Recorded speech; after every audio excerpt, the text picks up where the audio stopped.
Here's a good look at the capital of Idaho here in Boise on October 1st. But the Broncos come first on fall Saturdays in Boise, as in the unbeaten and fourth-ranked Broncos. Nevada's Hall of Fame coach Chris Salt did beat Boise State a year ago, but no head coach has ever defeated Kellen Moore twice.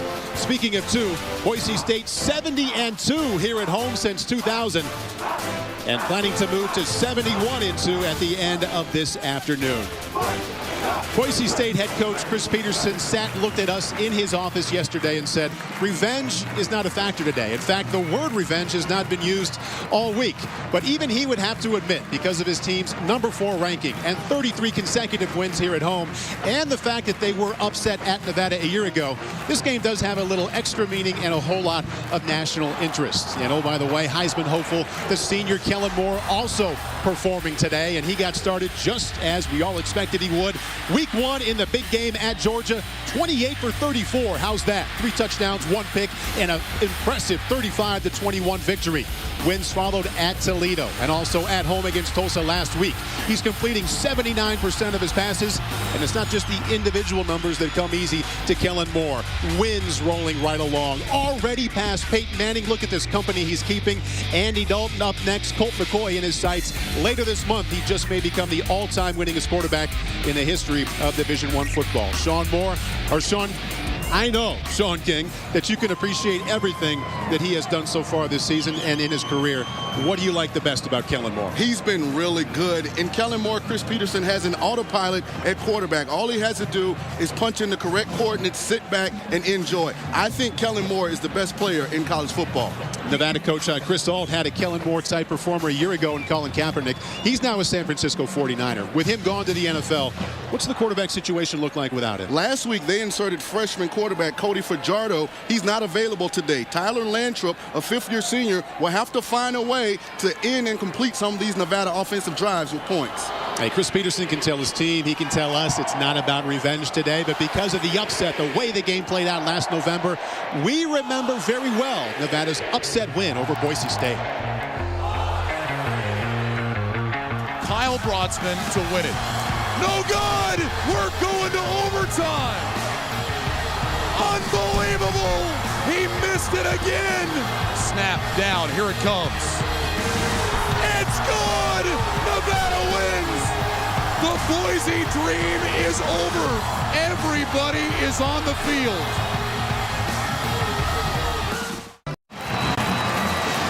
Beautiful Saturday afternoon here in Boise as the calendar turns from September to October, and the 4th-ranked Boise State Broncos locked hands, united, ready to take the blue turf.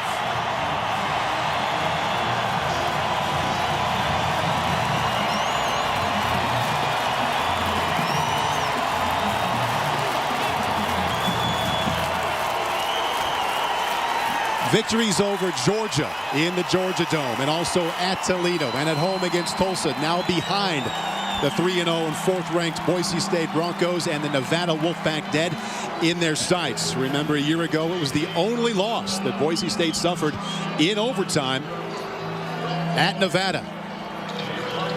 Wolfpack not off to quite the strong starts their opponents are today. Nevada losing at Oregon, then beating San Jose State before losing against Texas Tech a week ago, coming into this game at 1-2 this after going 13-1 a season ago.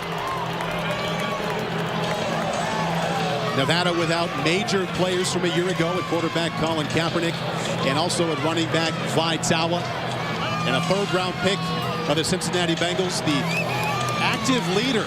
He graduated as the active leader in tackles for loss, Dante Moak, all behind them. This is your 2011 Nevada Wolfpack at Boise State.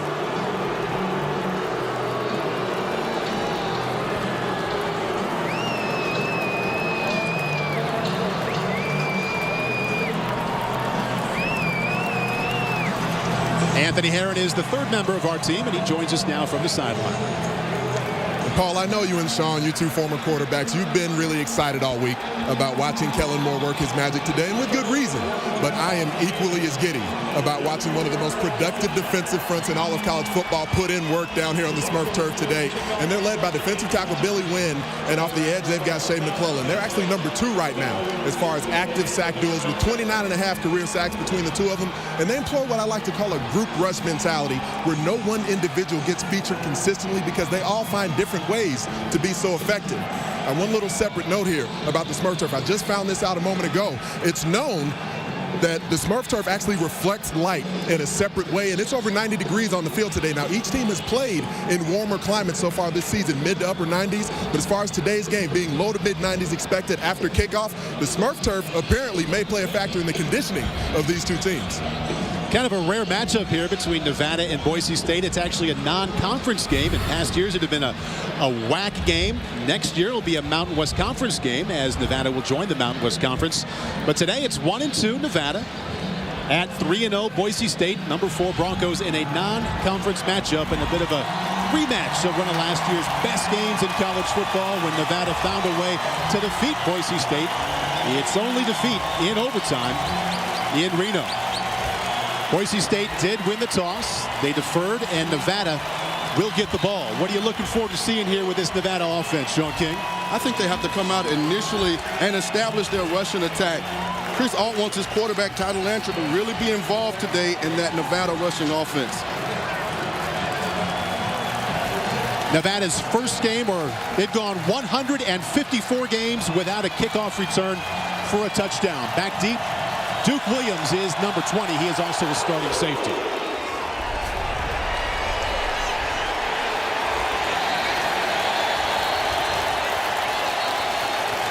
Wolfpack offense will begin 1st and 10 on the 20.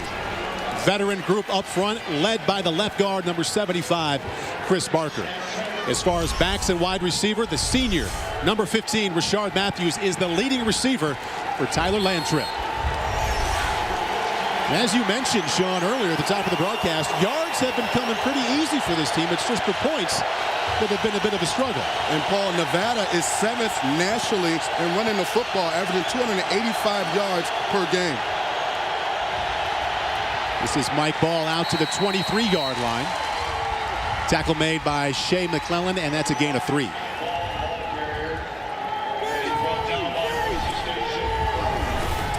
Defensively, seniors all across the front. All 4 of those are seniors, led by the defensive end, Shea McClellan. A couple of seniors also in the middle. Byron Houts, former defensive end. And in the back end, Quaylen Ewing Burton getting the start for an injured Jarrell Gavins, who tore knee ligaments this week. And Nevada was going to have difficulty against this good Boise defense. They definitely don't have a chance if they only have 10 offensive players.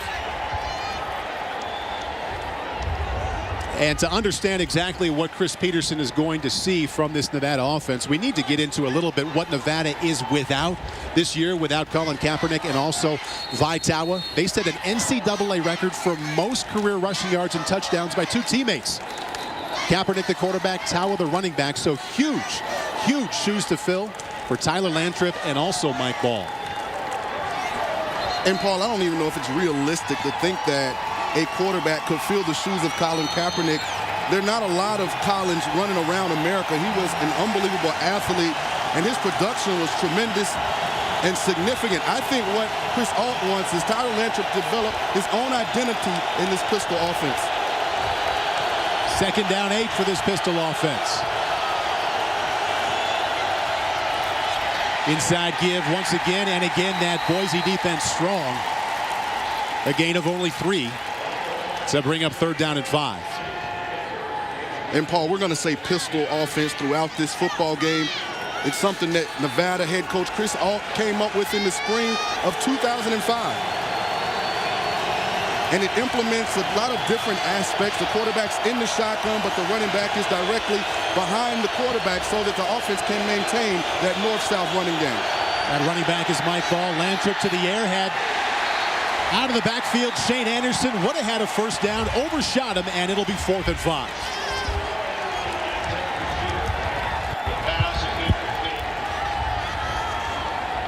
And this was a good play design by Chris.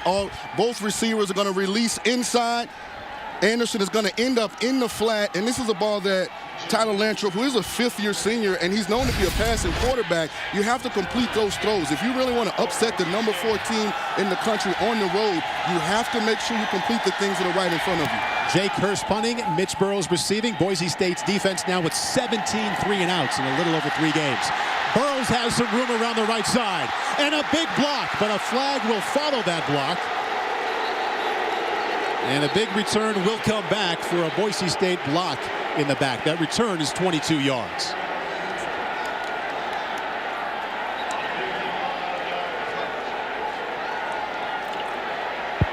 During the return, block in the back, receiving team number 13, 10-yard penalty, first down. And this was one of what I thought were a couple different block in the backs, but if you see it's going to come into the picture right there, you have to make sure that you get that helmet on the front side of that Nevada player. Chris Peterson, the winningest active coach in FPS, 64-5, almost a 93% winning percentage. Thanks a lot to Kellen Moore. He enters this game at 41-2 all time. Excellent numbers through 3 games as well this season. Empty backfield on 1st and 10. Moore in rhythm, over the middle. One play, 1 first down. Kellen Moore to Tyler Shoemaker.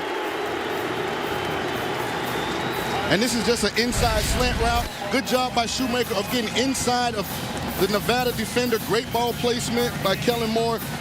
This offense is really efficient. They don't have great skill position guys from an athletic standpoint, but they all understand their responsibility in this offense, and they do it on a consistent basis, and they do it well. Gain of 15. Tyler Shoemaker now has 12 catches. 6 have gone for touchdowns. Moore with time. Wanted Shoemaker once again just off his fingertips, and it'll be 2nd and 10. Boise offense up front. Sean mentioned at the top of the broadcast, 10 offensive linemen already used up front. Nate Potter is the stud at left tackle. Huarte and Hayes getting starts for injured players. Tyler Shoemaker, 6 touchdowns already, leads the nation in scoring for wide receivers. And Paul, we talked about establishing a running game. So far, Boise has thrown the football.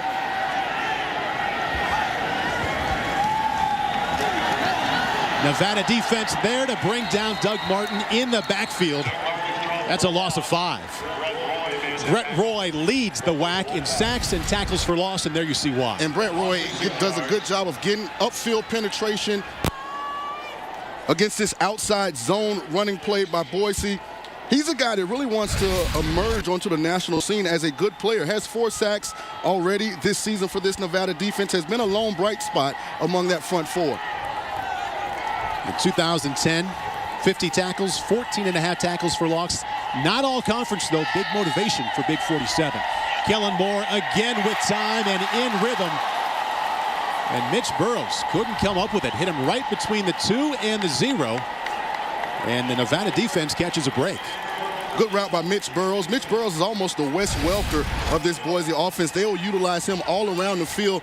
Great ball placement by Kellen Moore, a ball that Mitch normally catches. So Brad Elkin comes in. Of his 14 punts, 10 have been down inside the 20, right at a 39-yard average. Rashard Matthews, number 15, the senior wide receiver, back deep to receive, only averaging 1.8 yards per return.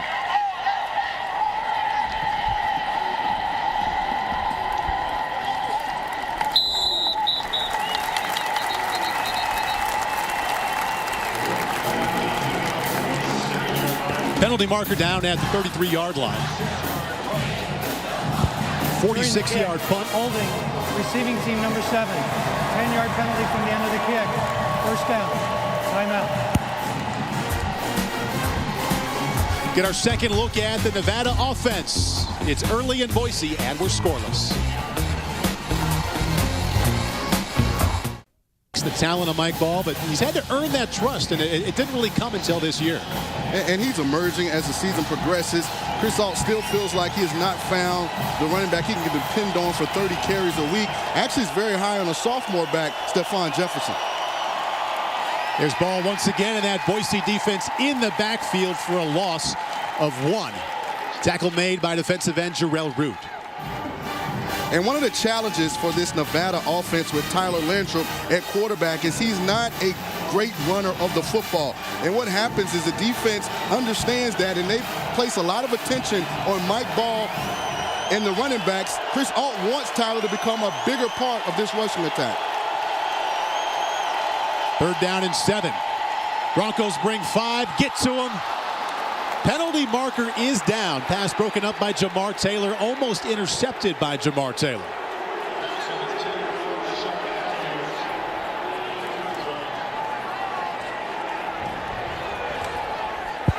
Pass interference on the defense. Ball be placed on the foul. Automatic. First down. Referee today is Scott Novak. Chris Peterson thought the ball was tipped. And Jamar Taylor is normally the boundary corner for Boise State. If you see the contact at the top of the route, not much, but that is considered pass interference. Boise defensively will be without Jarrell Gavins, their elite cornerback who has 3 interceptions and 3 pass breakups on the year. Jamar Taylor is moving to the field. If you've ever seen Castaway, it's just like Tom Hanks. That's an island. Very interesting. Can he hold up against a very good receiver, Rashard Matthews? Jamar Taylor right now, number 5, the leading tackler on this Boise team with 18.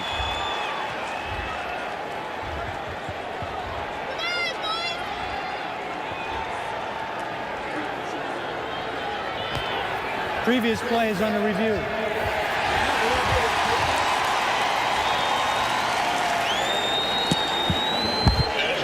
So in college football, every play is reviewed by the replay booth. And they're going to take a look again at this pass interference call against Jamar Taylor. And Paul, in this review, they're trying to see, was the football tipped? If the football was tipped and it's not pass interference, I don't see anyone contacting the football until it gets to Jamar Taylor. At number 94, Byron Hunt, the senior linebacker. Looks like he may have jumped up and got a piece of that one. And we saw right away after the play, Boise head coach Chris Peterson making that nonverbal like the ball was tipped. Watch 94. Does he get his hands on the ball or his hand? And it does not look like he did. Now, it does not look like he touches it. And the significance of this is in college football, if that ball is tipped, then pass interference cannot be called.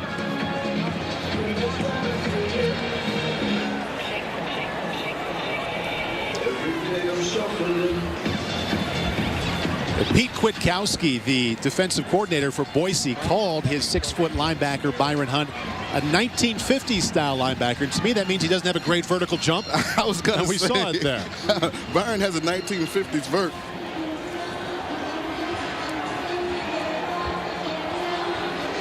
Anthony, what are you seeing down there? And you were talking about the 1950s linebacker comment. Byron Hoyt is actually the emotional leader of this defense. They've had a couple of outsized personalities that have been here over the years, especially with this group, these seniors that have won so many games. But Byron Hoyt, they talk about him as not the athletic guy, but as a guy who's always out there rallying the troops in practice, and they've moved him around quite a bit from position to position. Actually came in as a linebacker, moved to defensive end, now back to linebacker, an all-WAC selection as a linebacker last year. Suffered some injuries as well, had to miss the last 4 games of the regular season last season, but still, even though he only played in 5 conference contests, still was voted all WAC. So not only his teammates taking notice of Byron Hoyt, but coaches around the league as well. And this Boise team as a whole, you talk about senior leadership, Paul and Anthony, 25 seniors, 18 of them 5th-year players. A lot of experience, a lot of big game experience on this roster. By rule, we have no defensive pass interference. It will be 4th down and 7 from the 19-yard line.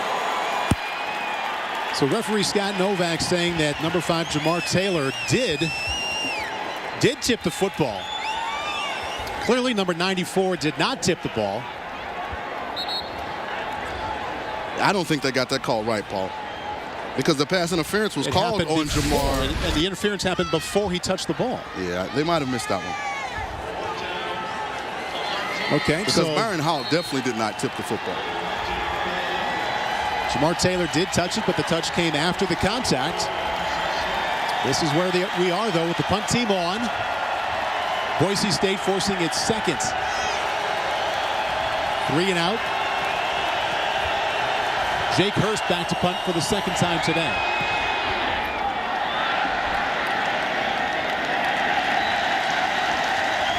Mitch Burrows does not get a chance to bring that one back, and the Boise offense led by Kellen Moore in good shape after a 38-yard punt with no return.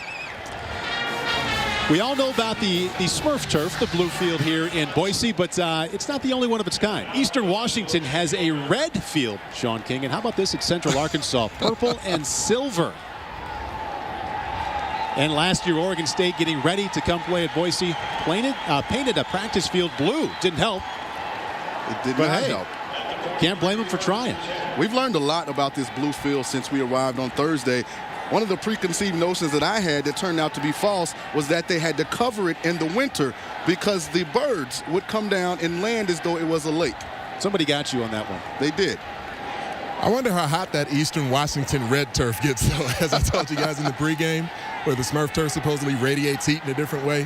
That red turf, that's got to be pretty hot, too. How hot is the blue turf, Anthony? The blue turf is smoking right now, Paul. I figured as much after taking in Thursday practice down there when it was up in the 90s. 1st and 10 from the 43. DJ Harper, the backup running back behind Kellen Moore. This is a give to Burrows. Didn't get a chance on the punt return, but does get across the 50-yard line there with a gain of 7. Nevada defense up front, led by Brett Roy. We've already seen a tackle for loss provided by him. He leads the WAC conference in that category. Strength is in the middle. Brandon Marshall leads the team in tackles. James Michael Johnson, the most experienced member of that Wolfpack D, and Isaiah Fry, second team All-WAC a year ago. Doug Martin back in at running back. Here's Martin off the left side, cutting back, and just barely getting back to that line of scrimmage. Gain of 1, and an example there, Sean, what we talked about, the Boise running game at only 3.2 yards per carry this year, not exactly where it wants to be. And if this Boise team has an Achilles heel, it's their inability to dominate the offensive front. If you see, Nevada gets a lot of penetration. Their defensive linemen on the Boise side of the line of scrimmage is very difficult. Even a good running back like Doug Martin is very difficult when you're presented with that type of penetration. 3rd down and 3, play action. Moore keeping it himself. This is Kyle Efaw. Not a big gain, but a gain of 4 on 3rd down and 3. And that'll be a Bronco first down. I will say this about that Boise running game, though, Paul. They're committed to running the football. If you do a breakdown offensively of this team, 51% of the time, they're calling runs. And if you look at some of the passes that Kellen Moore throws, a lot of times they can substitute their short passing game for a run and get the same result. Doug Martin in at tailback on 1st and 10 from the 45. Moore to Martin in the open field. Nevada defense there right away, only a gain of 3. And the tackle made by Jeremiah Green from his linebacker spot. And you saw so many white shirts around the football, guys. This is the Wolfpack defense that hunts together. They really preach rallying to the football because they're not the biggest group up front. And in the run game that we mentioned from Boise State, this is a physical size advantage that they normally don't have against most of their opponents. So it's going to be imperative that Nevada continues to chase the football. Empty backfield for Kellen Moore on 2nd and 7. Inside give on the motion. That's another Boise first down. Doug Martin lined up at slot. Ended up running the football anyway. Big gain for the Broncos. First down. Pickup of 18 yards. Tackle made by Brandon Marshall. Good job by Doug Martin of having patience. He stretches this run all the way out to the edge. Great job by Matt Miller, the wide receiver, of getting a block. The one thing about running the football, a lot of times you'll have negative runs for no gains. If you continue to run the football, eventually some of those runs will start popping. This is DJ Harper, little gap off the left side down to the 21-yard line. Tackle made by Marshall once again. That's a gain of 3. And the lack of effectiveness running the football for Boise stands out even more. And once again, they're at 3.4 per carry. That's second worst in the Mountain West Conference. Stands out even more because a year ago they were 5.4, and that was a school record per carry. And between the tandem that they utilize in Doug Martin and DJ Harper, Martin is known as more of the bruiser in the backfield. But I'll tell you, from down here at field level, I'm surprised at how nimble he is when he carries the ball. DJ Harper, the lone running back, to Kellen Moore's right. To the air. Look at that pocket. You give him that kind of time. DJ Harper, touchdown Broncos.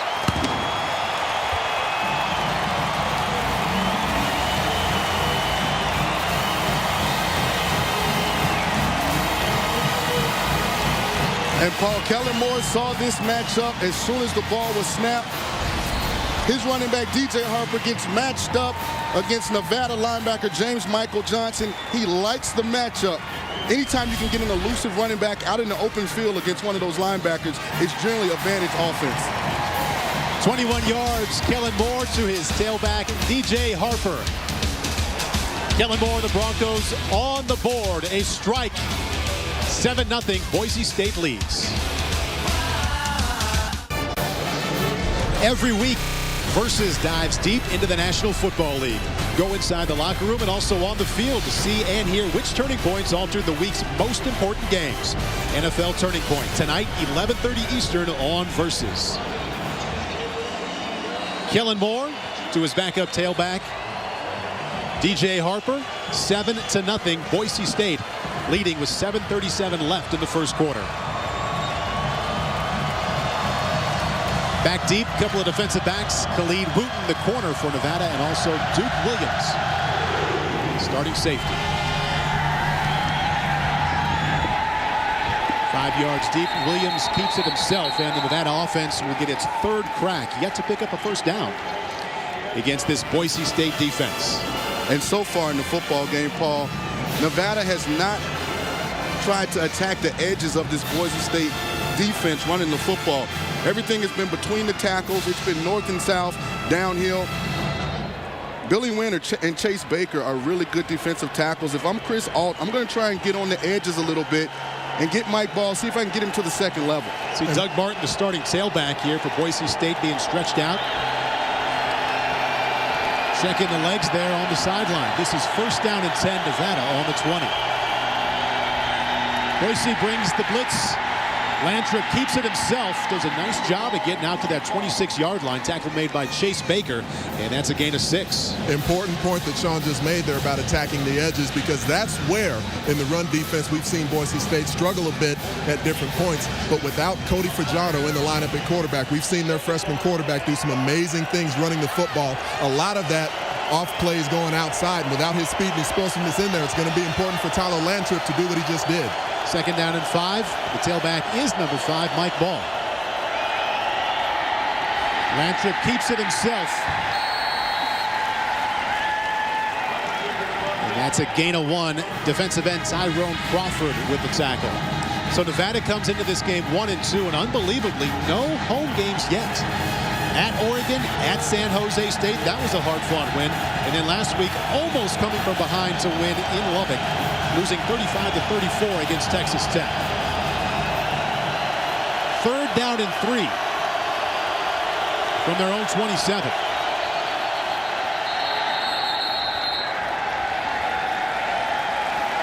Ball start on the offense. Number 70. 5-yard penalty. Third down. Third down and 3, a whole lot better for the offensive coordinator, for the quarterback than third and 8. Also third and 8, much more of a blitz down for the defense, isn't it? It is. And Chris Alt, Nevada head coach, said this has been probably one of the most frustrating years he's had. Offensively, they've not been able to find any continuity. They've continued to have untimely penalties, as just evidenced by their false start. Bronco defense with 8 senior starters here on 3rd and 8. Bringing the blitz. Lantrip under pressure. Dumps it off to Ball. Here comes Billy Wynn. And the linebacker, Byron Hunt, also there. That's a gain of 2. Byron Hout with the tackle.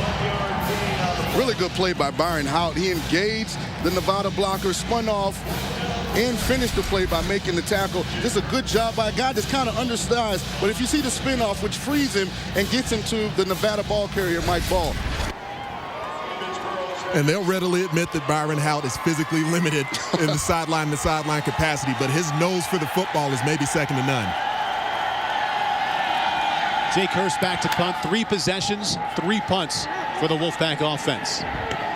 Mitch Burrows from the 30-yard line, punt of 47 and a net of 47 with no return. So Kellen Moore, 41-2 all-time, already with a touchdown strike to DJ Harper. His Broncos lead 7-0.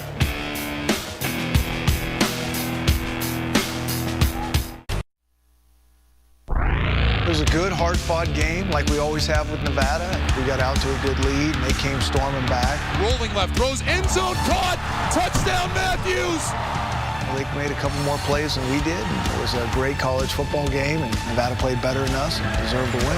The Boise dream is over. Chris Peterson says it's not revenge today, just a couple of good teams going at it, and lots of points recently. Now, Kellen Moore been a part of that. He's also a big part of today. Colin Kaepernick and Vitalik gone. And clearly this Nevada offense right now with 3 and outs struggling in their absence. There's Kellen Moore, touchdown pass to DJ Harper on the last possession, extra point, and it's now 7-0. Harper again, that time met in the backfield. Brandon Marshall getting there first, a loss of 3. DJ Harper continues to stay in the game for the starting running back, Doug Martin. Great job by Brandon Marshall of being strong at the point of attack. He does a good job of initiating the contact with the Boise offensive lineman and is able to get another tackle for a loss for this Nevada front seven, who've done a very good job this far of not allowing Boise to get this running game going. Marshall there first, Kalen Burnett there to finish DJ Harper off. 2nd down, 12. Moore again with the pockets. Out to the 39-yard line. Gain of 11. Khalid Wooten making the tackle. And Tommy Smith is a linebacker that they actually bring over to offense to play fullback because they've had so many injuries at the position. And this is what the defensive players live for. Every defensive lineman, all the linebackers are trying to come over and help Chris Peterson and this offense. They all want to play fullback. 3rd down and 1. The running back remains DJ Harper. Play action to Harper. And Kellen Moore, you don't see that a whole lot. Just overshooting his tight end, Gabe Linehan. And it'll be 4th and 1. Nevada picked their spot to bring some additional pressure. Was actually protected well. But we did talk to their defensive staff during the week. They felt like where they had success last season was hitting Kellen Moore early in the football game. And so they're going to pick their spots to still try and see if they can get to the pocket. Actually, again, protect it well. But Kellen Moore missed his open target. Kellen Moore right now 5 for 8, 53 yards and 1 touchdown. Back to punt is Brad Elkin for the 2nd time today, and deep is Rashard Matthews.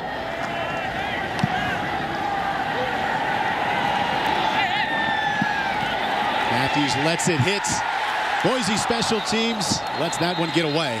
It'll be 1st and 10 on the 20. Hey, Chris Ault might have the most unique resume of any head coach in the country. First of all, played quarterback at this school at Nevada in the mid to late 60s. Nevada head coach, 3 different stints. Has also been the athletic director. And oh, by the way, he is in the College Football Hall of Fame.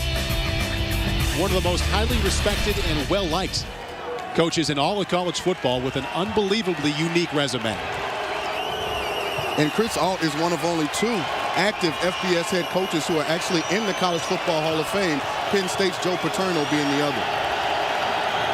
Mike Ball, the tailback, behind Tyler Landtrip. This is an inside give to Shane Anderson. Puts it on that blue turf. And lots of blue jerseys there to make him pay.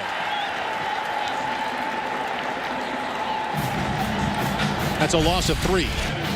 Good ball handling by Tyler Landtrip. He puts the ball in a good spot. And Shane Anderson just loses the football. Good job of re-securing the football. Tackle made by J.C. Piercy. The Wolfpack sideline may have heard us talking during the broadcast because the last time the offense left the field, they began to talk about attacking the edges, and they challenged the offensive line to get their blocks going. 2nd down, 13. Landtrip to the air. There's Shane Anderson. That Boise defense there right away in the form of Jamar Taylor, the leading tackler on this team. That's a gain of 4.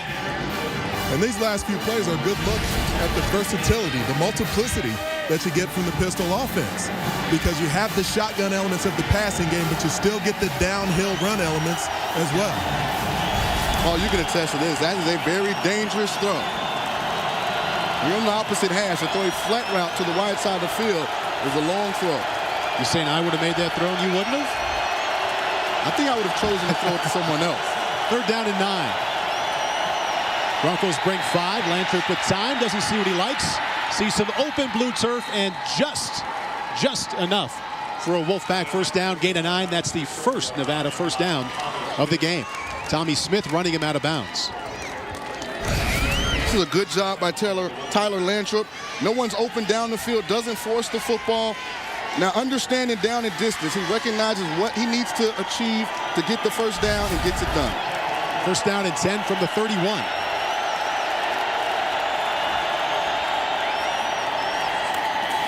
Inside give to Anderson. Has been active as a runner and a receiver so far. That's a gain of 3. Tackle made by J.C. Piercy. What you see on a play like that is a defense that's been hurt by the ground game of the quarterback, and that's what, again, helps you with the pistol offense. The quarterback has gained some yards with his legs, and now you're just a bit hesitant as a defense trying to decide whether or not you're going to follow the QB or if you're going to react to that potential handoff. Stephon Jefferson, number 25, comes into the game at running back from Mike Ball here on 2nd down 7. Little flip outside. Number 32 is Nick Hale. That's a gain of 5 in the tackle. Tackle made by Tommy Smith. And Boise does a good job of being strong at the point of attack. I'm not sure if the cornerback's blocking the receiver or the receiver's blocking the corner.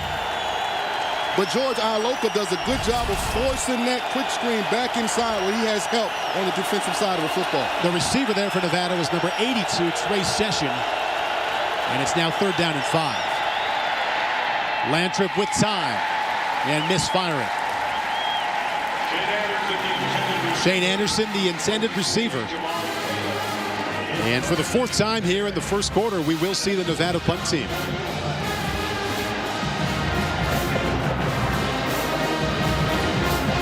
That's the 2nd time, Paul, they've tried to run that hook route on 3rd down, and Jamar Taylor is just sitting right at the first down marker. He's not moving. At some point, Nevada is going to have to try and go down the field against these Boise cornerbacks.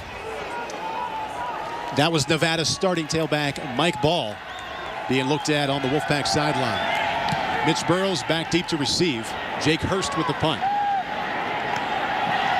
From his own 12, lots of running room for Burrows. Almost into Nevada territory. Mitch Burrows with a catch and a burst. A gain of, or a return of 33 yards. Kellen Moore with his Broncos leading by 7, about to take the field. Versus drops the puck on a new NHL season Thursday with an opening night doubleheader. First, the Flyers visit the defending Stanley Cup champion Bruins. Then the Penguins take on the Canucks. The NHL on Versus. Hockey is here. We are here in Boise. Paul Burmeister, Sean King, Anthony Herron, and the Broncos leading with 46 seconds left in the first quarter. 7-0 thanks to a Kellen Moore to DJ Harper touchdown pass. Doug Martin back in the game. And the Nevada defense there. No gain. Boise still has not found a way with that offensive line to gain control of the line of scrimmage. And what Boise does not want to do is become one-dimensional, but thus far they've been unable to run the football. Out of the empty backfield. Kellen Moore with an incomplete pass looking for Aaron Burks. No flag down, and it'll be 3rd down and 10. Kellen Moore right now 5 for 9. Doug Martin was being worked on earlier in the game. You saw him on the sideline. And now back in.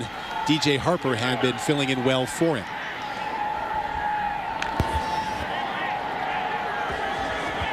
And Moore for 5 for 9, a little uncharacteristic as he came into this game.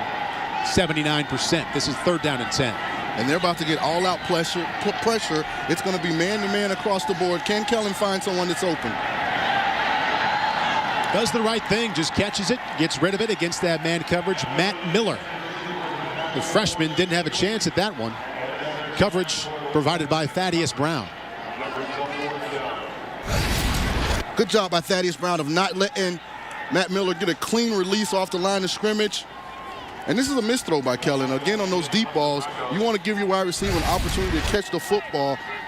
Very uncharacteristic of Kellen not to do that.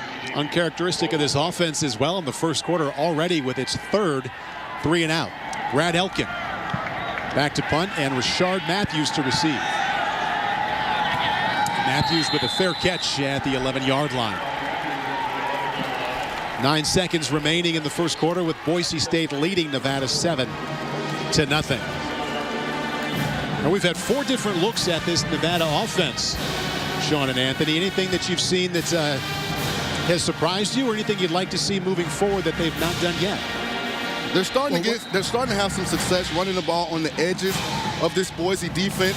They're starting to force Boise to defend east and west. And once that happens, I think they can go back and attempt to get Mike Ball some north-south opportunities right between the tackles.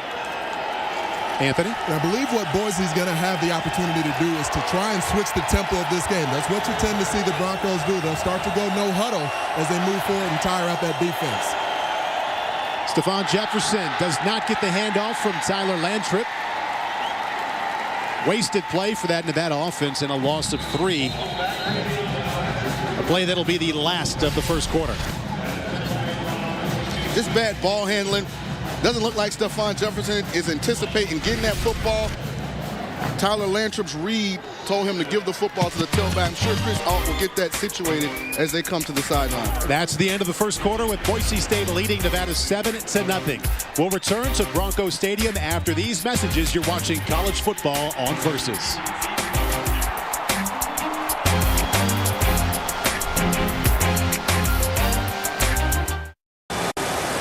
Boise River runs right through campus here for the Boise State Broncos. 7-0 after one quarter against Nevada. And Boise not exactly running through the Nevada defense.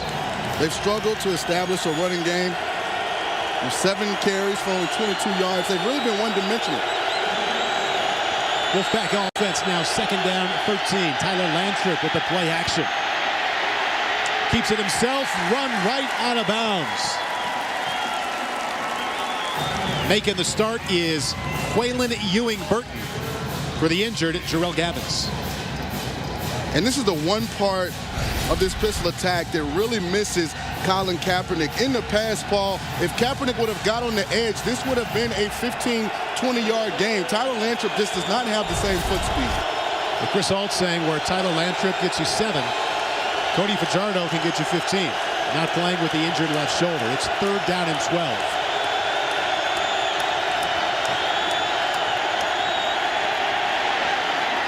Landtrip intercepted.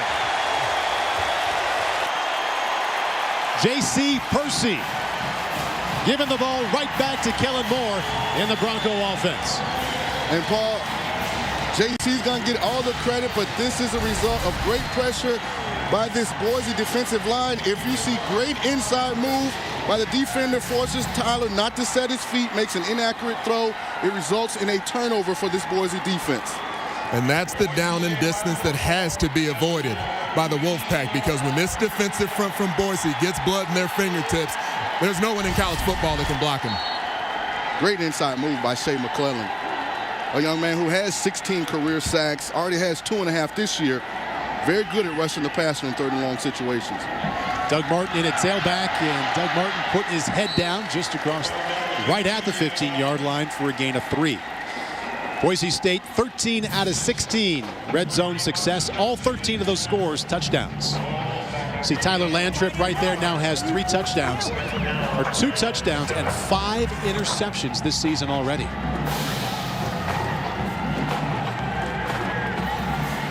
Doug Martin remains in at tailback on 2nd down 7. Tyler Shoemaker in motion.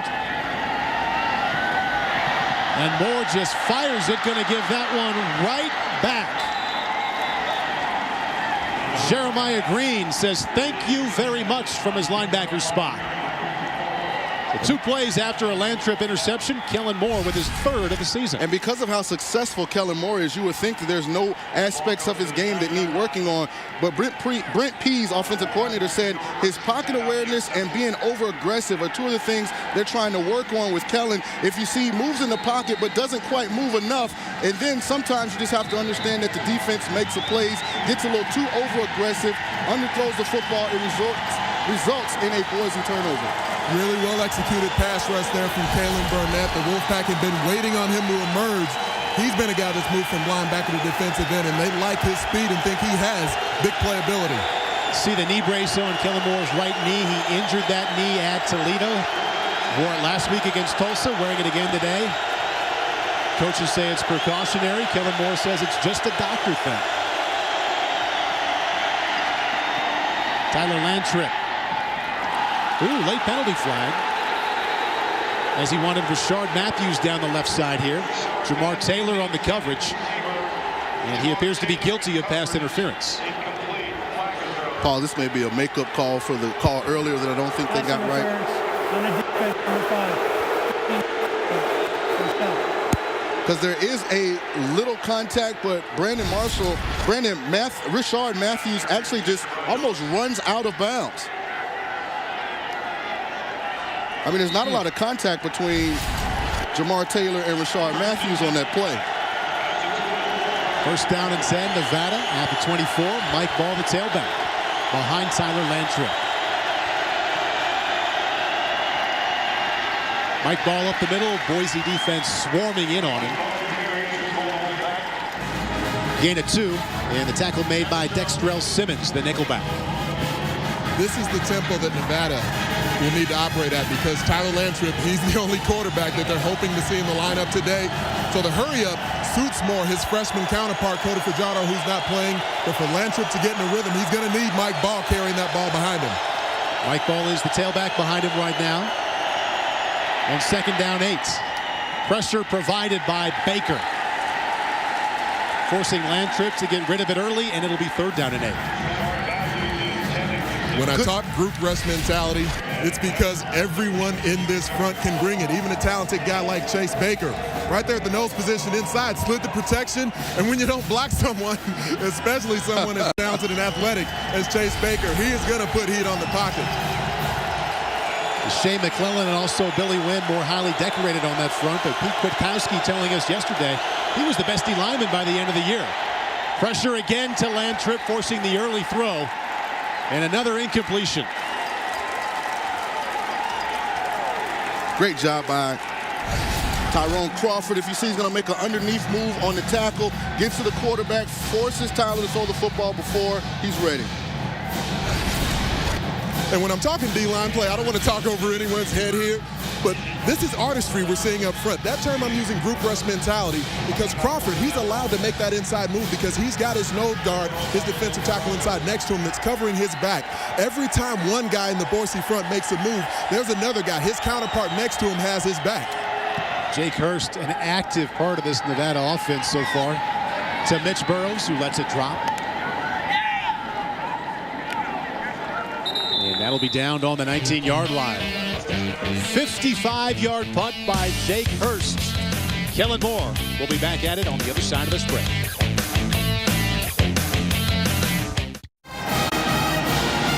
On Kellen Moore's last series, he was intercepted in the red zone. Here he is again, 1st down and 10.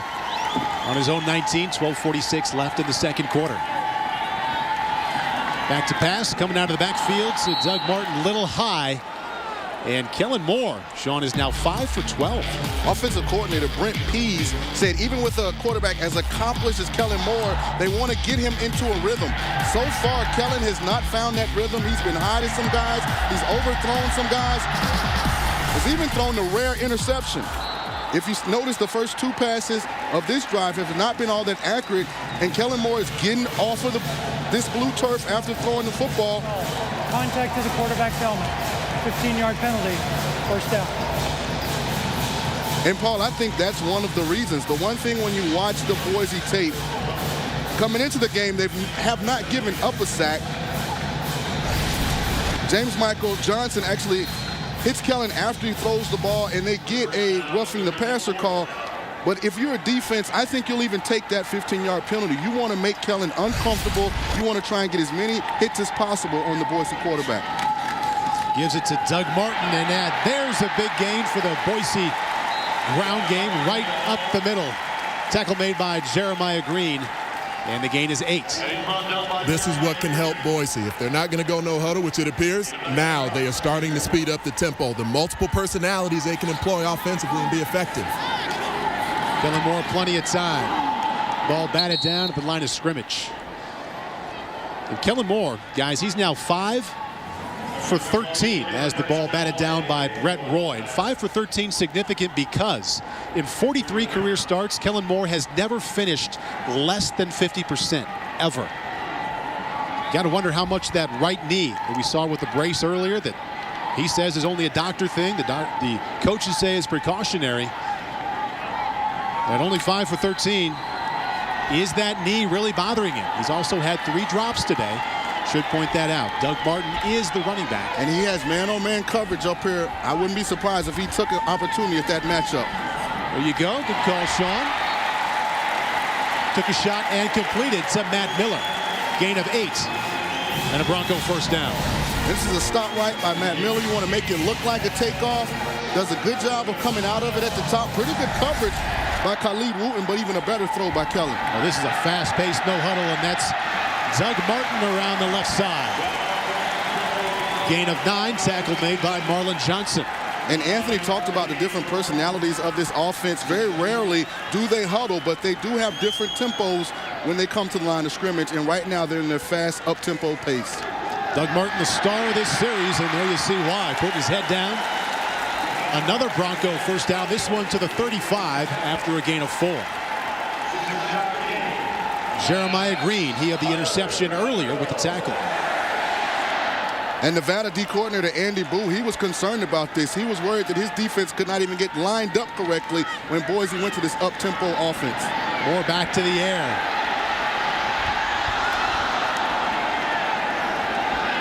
And intercepted for the second time. Appears to be by Khalid Wooten.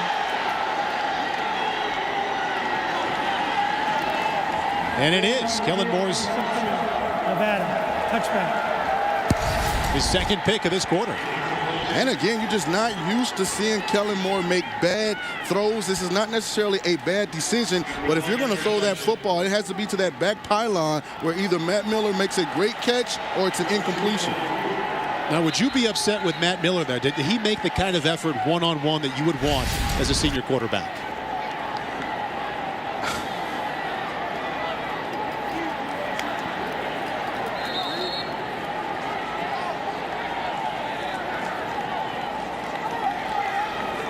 You asked me if I was satisfied with the effort by the wide receiver. What you would like is for your wide receiver at this point to pull Khalid Wooten down to ensure that that's not an intercepted pass.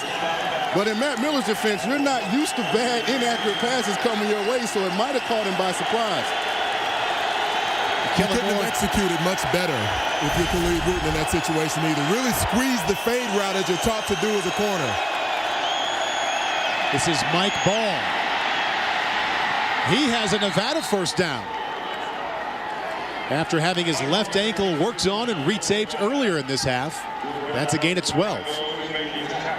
Certainly begs the question, guys, and I'm right here near the Boise sideline. Haven't seen anyone, no medical personnel, paying any attention to Kellen Moore's knee brace, but it does beg the question because we rarely, if ever, see a performance like this in the first half. Not thrown more than 1 interception in any of his last games until today. He has 2. This is Tyler Landtrip, the Nevada quarterback. You know, I'll be honest, Paul and Anthony, I've watched a lot of Boise tape. I've never seen Kellen Moore have a bad game. So I guess it happens even to the best of us.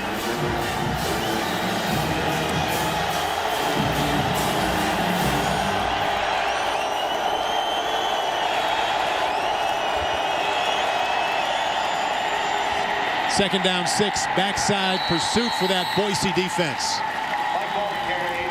Loss of 1. Tackle made by Dextrell Simmons.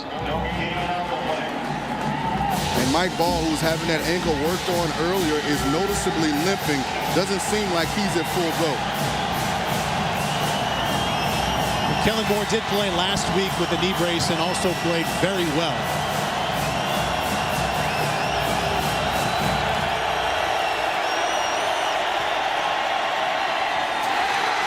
Excellent chance for an interception and dropped. Number 5 is the leading tackler, Jamal Taylor. And Paul, that's why they're just saying all cornerbacks are wide receivers that could not catch. Great job by the field corner, Jamar Taylor, of breaking on the football, unable to come up with the reception for the interception for his defense.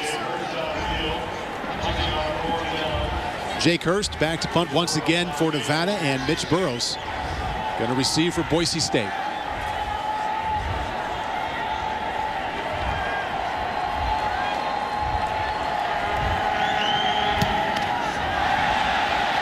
There's a shank directly to the Boise State bench.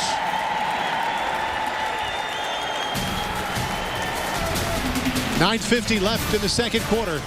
Broncos by 7.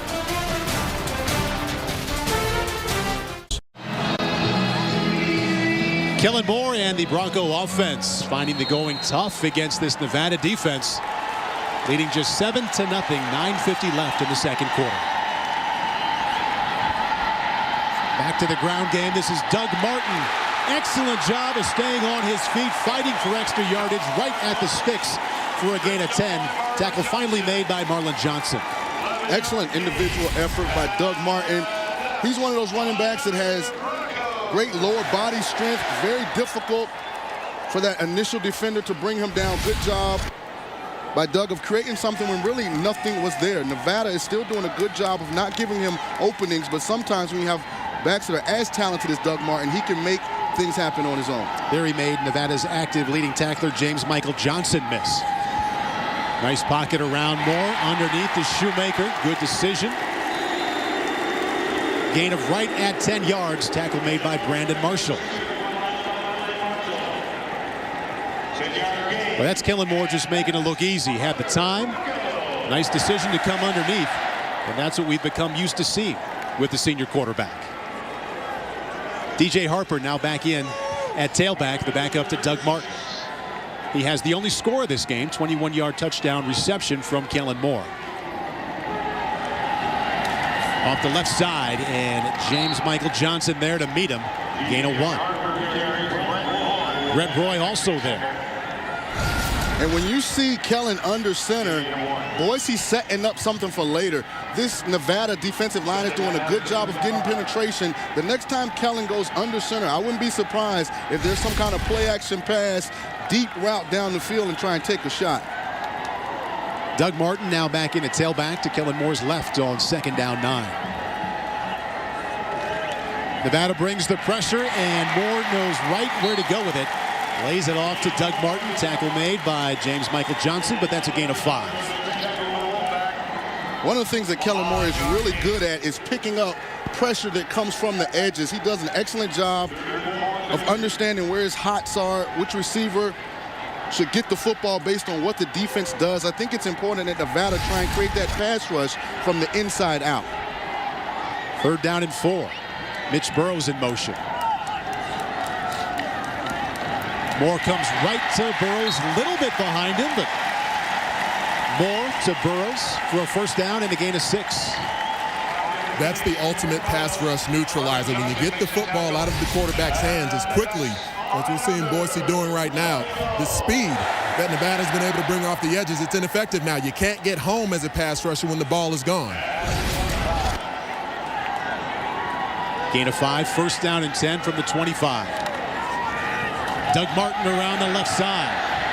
Dancing and sprinting and almost breaking that last tackle. Marlon Johnson with a stop to save the 6. That's a gain of 13. In an offense that's usually the Kellen Moore show, it's almost easy to forget about Doug Martin sometimes, but this guy has been churning up yardage and working his way up the Boise State rankings for years now.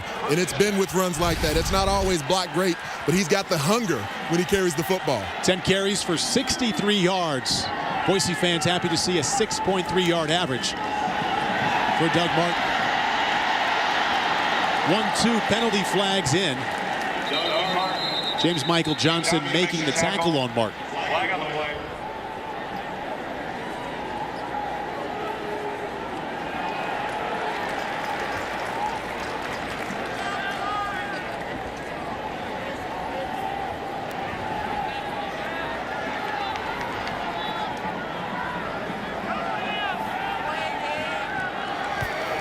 There are 2 fouls, both against the defense. Personal foul, hands to the face, number 51 to the defense. Penalties declined. Personal foul, face mask on the defense, number 54. Half the distance to the goal. First down. Now, Paul, Nevada safety Marlon Johnson has been told how difficult it is to tackle Doug Martin in the open field. But if you see him, he gets an opportunity initially to make that play. Doug Martin is very elusive for a guy that's known as an in-between-the-tackles type of running back.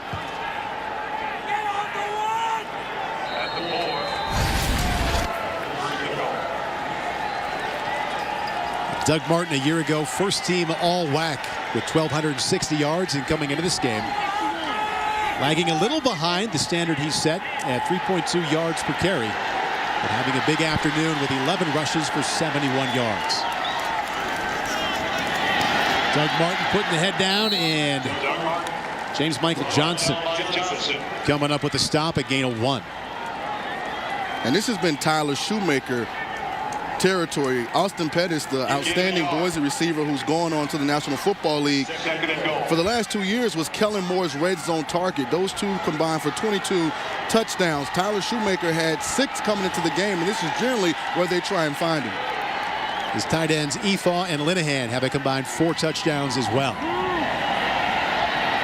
More rolling and coming back. Wanted Kyle Efaw and overshot him.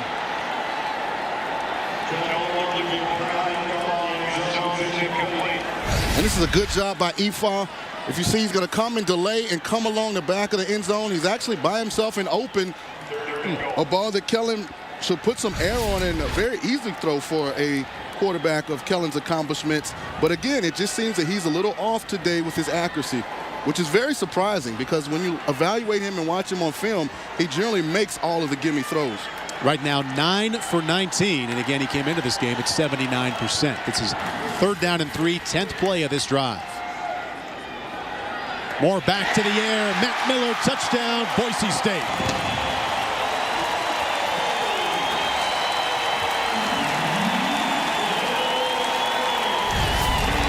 Little slant route by Matt Miller. He crosses the defender's face. Good throw by Kellen Moore. Touchdown, Boise. The Boise offensive coordinator, Brett Pease, telling us, you know what, Matt Miller has to do a really good job at getting off press tomorrow. Right there, he got off the press and put up 6. Dan Goodale up and in. Kellen Moore has a touchdown strike to DJ Harper. He now has another to his wide receiver, the freshman Matt Miller. The Broncos lead by 14.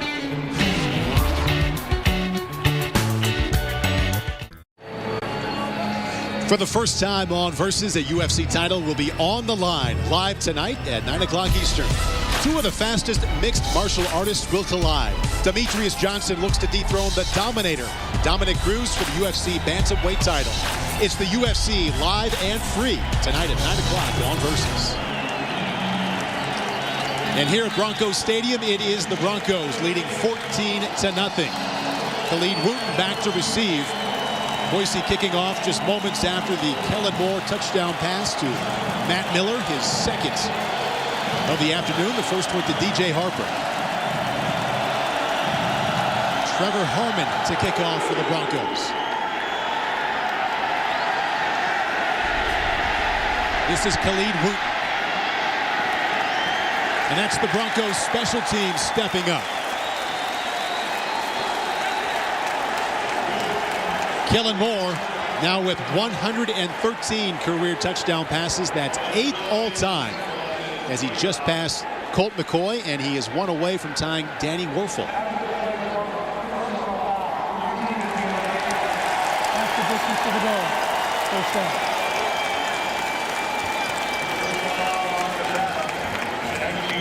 Chris Peterson likes that call. Personal foul against Nevada.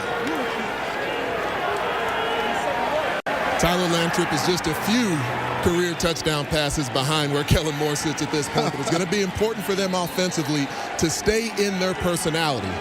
And we know Chris Ault, he's the only coach in FBS history that's actually led offenses that have led the nation in passing one season and later led the nation in rushing. But right now, they need their running back, Mike Ball, to be able to help them try to close out this half, stay in the personality of how this current edition of the Pistol sits. Tyler Lantrip back in at quarterback. He has one interception this afternoon. There's the give to Mike Ball. And the tackle made by Shea McClellan, gain of 2.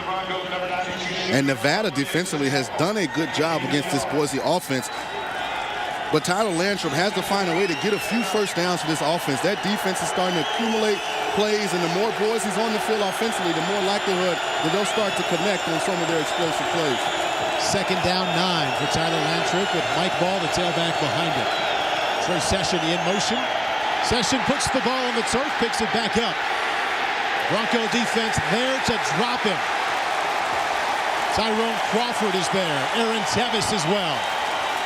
And Paul, I don't know if this is a lack of concentration. I'm not sure if the football is slick, but this is the third time on this wide receiver sweep that we've seen the football on the ground. Chris Ault prides himself on having an offense that can execute. He's very disappointed right now in their inability to handle the football.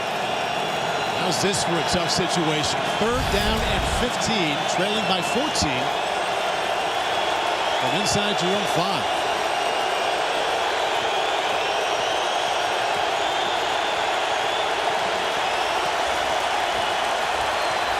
Timeout called Nevada.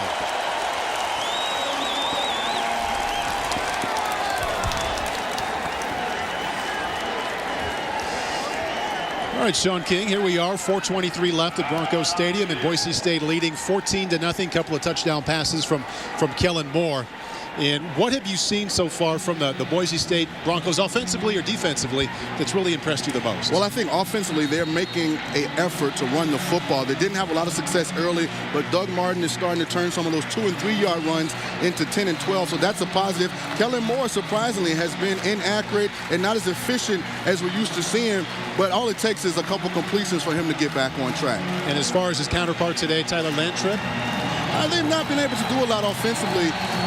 Not as effective running the football from that position as I think Chris Ault would like. Very bad field position today also. Every time they've gotten the ball, they've been backed up, and that's a difficult obstacle to overcome. Yeah, the average starting field position for Nevada, they're on 15. Third and 15. Incomplete.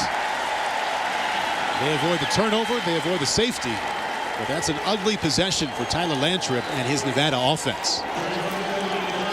Sean can speak to it better than I can, but it's a dangerous place to be if you're a quarterback with your feet in your own goal line with a great pass rush coming across from you. I've been on the other side of it where I've wanted to get after some QBs, but Tyler Lantrip looked extremely uncomfortable on that drive. I think Boise State returner Mitch Burles looks awfully comfortable standing in Nevada territory on the Wolfpack 48. Jake Hurst with the punt, and it's a good one. From the 50, here comes Burles. Burles still moving to the 25. Second big return in a row for the wideout, Mitch Burles.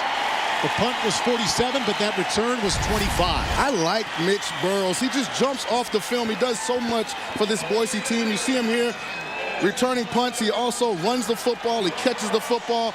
He reminds me a lot of a Wes Welker type of player. He just does everything for this Boise offense. Also came into this game leading the team in receptions and yards. And that 25-yard return, Kellen Moore says thank you. 25 yards to pay dirt, leading by 14 with 4:05 left. Moore with the play action in a nice pocket. And the touch.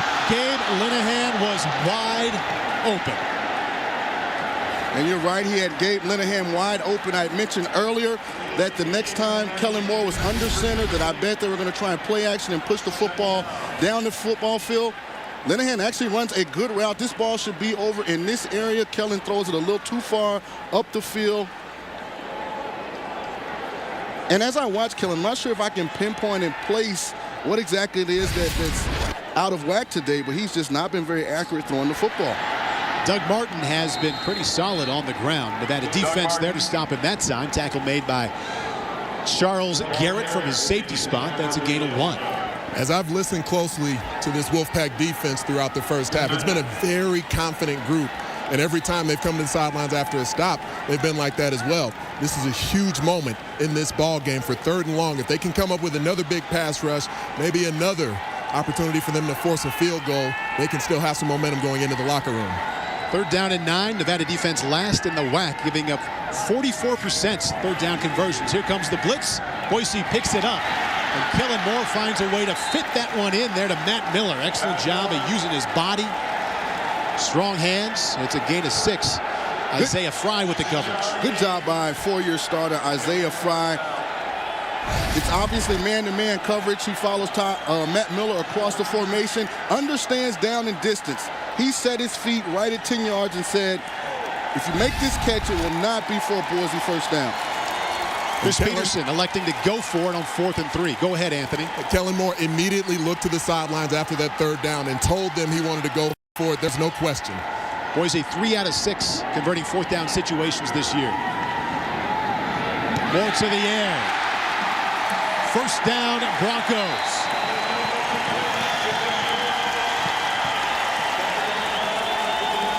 Mitch Burrows with the reception. Thaddeus Brown on the coverage, but that's a gain of 11. The Indianapolis Colts made that play famous. It's called Z-Dig. The wide receiver comes off the football field 5 yards and comes across. Marvin Harrison probably caught 300 balls in his career on that play. I know you got a good look at that. Your time with the Indianapolis Colts, 2006, was it? Yes. First down and goal from the 7. Doug Martin, the tailback. Tyler Shoemaker in motion. This is Martin on the cross-buck action. Doug Martin. Nevada defense. To the 5-yard James line. Michael Johnson there once again. Gain of 2. That was an excellent tackle by Nevada linebacker James Michael Johnson. Tackle at the 5. You talked to Brent Pease, the Boise coordinator, and he says the 2 guys that jump off the screen for Nevada are number 52, James Michael Johnson, and number 33, Brandon Marshall. And you see right there how good of a tackler he is in space. 2nd down goal from the 5. Doug Martin remains the tailback. The give again to Martin. Touchdown, Boise State.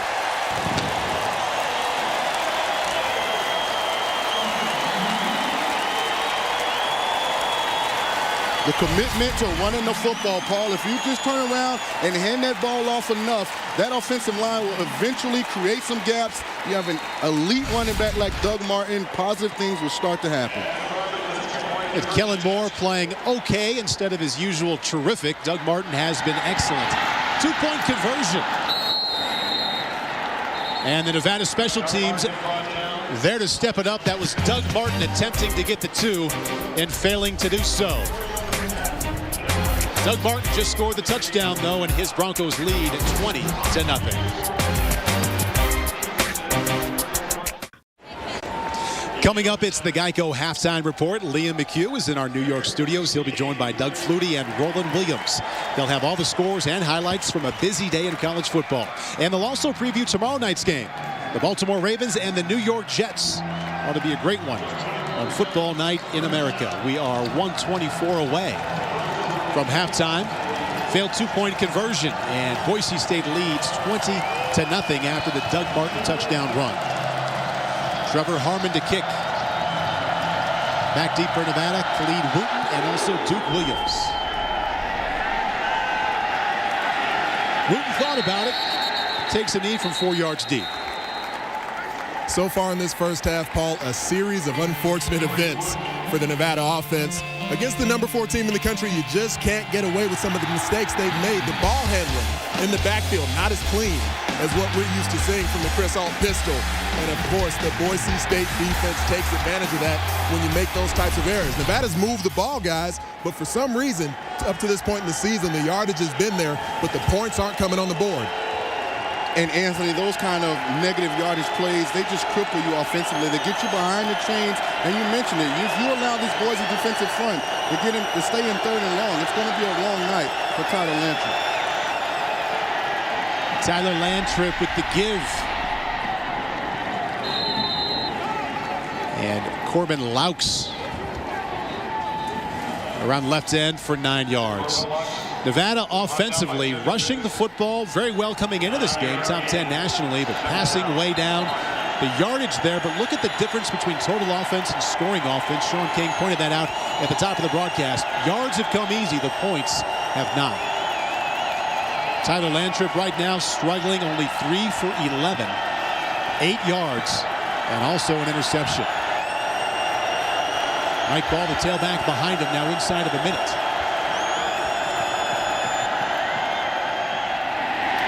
Lantrip keeps it himself and is stuffed, stacked up behind the line of scrimmage.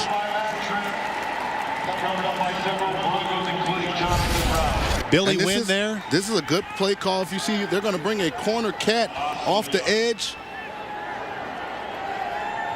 Quaylen Ewing Burton getting an opportunity to play today, does a good job of running the play down from behind.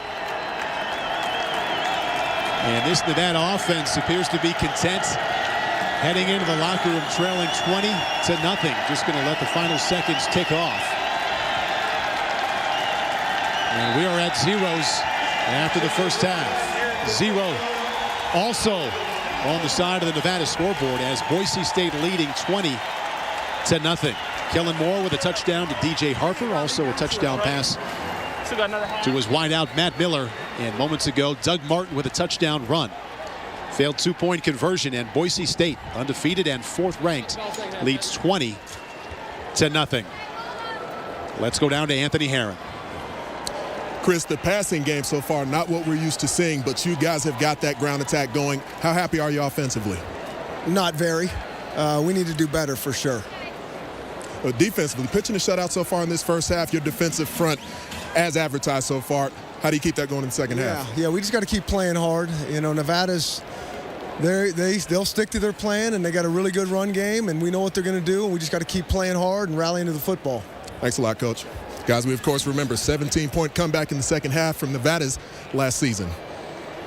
Anthony, Coach, thank you. We're at halftime here at Broncos Stadium with the score Boise State leading 20-0. Plenty ahead. Stay tuned for the Geico halftime report. Now let's go to Leah McHugh in our New York studio.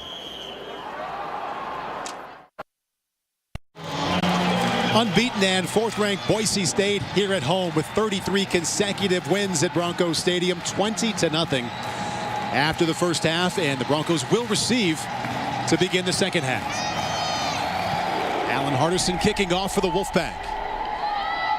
Doug Martin from his own 6. Little room around that left side, out to the 36-yard line. And that's where Kellen Moore will begin here, Sean. Very uncharacteristic first half for Boise quarterback Kellen Moore. Normally very efficient, normally very accurate, normally does not turn the football over. Had 105 attempts coming into the game with only 2 interceptions. Threw 2 interceptions in his first 23 attempts of this contest. I can't really pinpoint what the problem is, but for some reason he's not done a good job getting the football to open Boise receivers. I bet that changes in the second half. 12 out of 23, 2 touchdowns, 2 interceptions, and a strong Doug Martin behind him, getting the first carry here of the second half, gain of 2. And Martin in the first half, 14 carries for 72 yards, and also 1 touchdown. Take a look at what Kellen Moore there did in the first half. For a while, he was hovering below 50%. He has never had a game in his career at Boise, ever. And he started since his freshman season where he finished under 50%. And right now, just a little above it at 12 for 23. This is 2nd down 9. Bumping to his left and setting up the screen to Doug Martin. That Nevada defense is there. Really good job by Nevada linebacker Jeremiah Green, sniffing out the screen,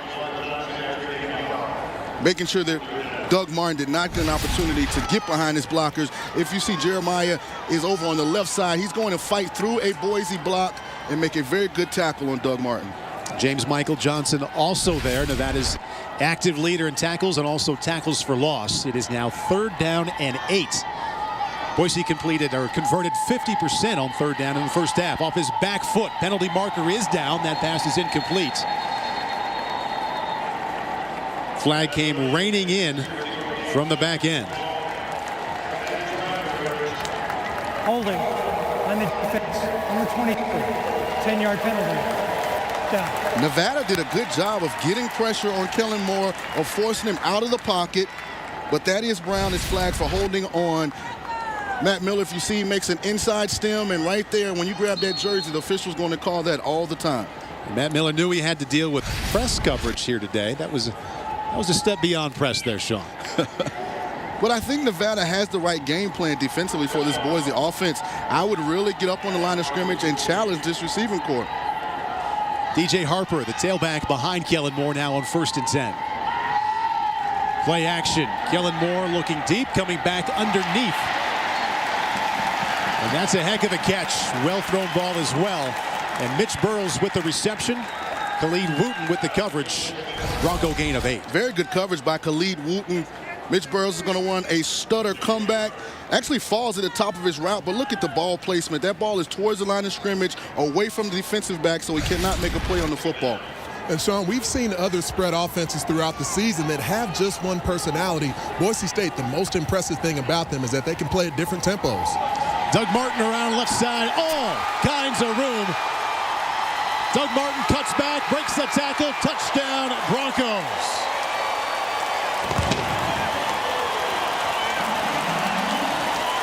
Doug Martin's second touchdown run of the afternoon, this one from 43 yards. Nevada defensive coordinator Andy Boo was concerned about the Boise motion and his defense ability to get a line. They don't get a line. They're -1 defender on that weak side of the formation. And that's all Doug Martin needs. If you give Doug Martin any crevice, any crease, he can turn it into a big run.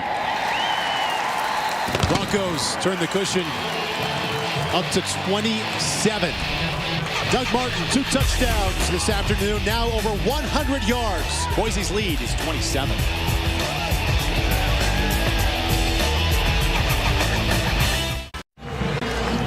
Doug Martin has 2 touchdown runs for Boise State moments ago, taking it in from 43 yards out. Kellen Moore has a pair of touchdown passes. And the 4th-ranked Broncos lead 27-0. 12:56 left in the 3rd quarter.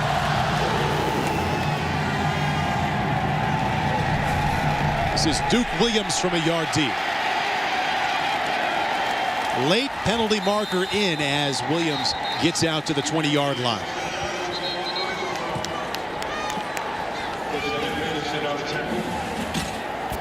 In your return, holding, receiving team, number 43. 10-yard penalty, 1st down. Nevada offense with only 50 total yards in the first half. With that thought, we go down to Anthony Herron. We've seen Doug Martin take over on the offensive side of the football as Kellen Moore struggled a little bit, but this defensive front from the Broncos, they have been as advertised. Look at 92 right there, getting off blocks, getting involved in the run game, rushing the quarterback in the box, outside the box. The versatility of this group, Tyrone Crawford with the inside move. They have punished the Nevada quarterback so far. This is Mike Ball. And that's Chase Logan. Chase Baker, number 97, with the tackle, loss of 5. This has been a reoccurring theme throughout this ball game is Chase Baker's ability to get penetration into this Nevada backfield, disrupt any kind of a running game that Nevada's tried to sustain.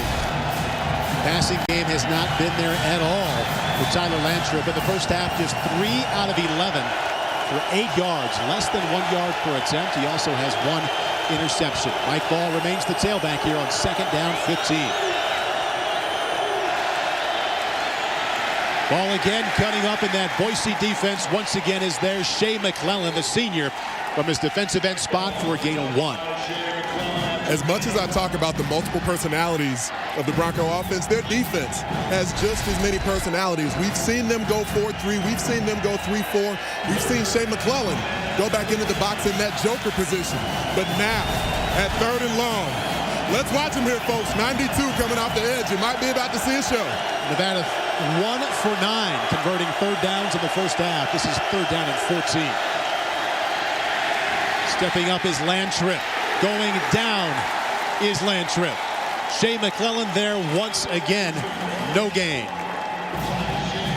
This isn't a position that has always been in the Boise State defense. They pretty much created the pseudo-hybrid spot that McClellan plays up front for him. End, joker, tackle, linebacker. I'm right down here at field level. I saw him get chipped by that running back. I almost wanted to get involved in the pass rush game. Anthony, I was going to say that was pure effort by McClellan. Nevada understood that's a mismatch for their left tackle. Joel Batonio brought the running back. It did not matter. McClellan still found a way to get to Tyler Lantry. Jake Hurst barely got that one off, and in fact may have been tipped right off of his foot. That was his 8th punt of this game already. The Boise special teams unit right on him as he tried to get that one off. That's why I don't like this shield punt formation that a lot of the colleges have gone to. Overall, it's still pretty effective. The reason you see teams do it is because it allows you more of a free release, but it makes it so much more difficult to actually protect the punter if you get a real rush. Next Saturday, the Fighting Irish begin a stretch of 3 consecutive home games as Air Force flies into South Bend for the first time in 4 years. Notre Dame Saturday. Next Saturday, 3:30 Eastern only on NBC. And Kellen Moore is under center for this first play. I would not be surprised if they play action pass and get very aggressive right here. DJ Harper, the back, gets the football, moving that Nevada pile. Tackle made by Albert Rossetti. The Broncos pick up 6.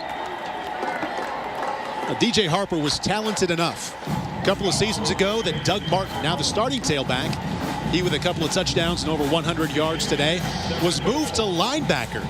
But DJ Harper had each of his last 2 seasons ended with torn knee ligaments and still contributing as a backup tailback. Already has a touchdown reception this afternoon. Play action. Kellen Moore. Can't throw the football any better than that to Dallas Burrows.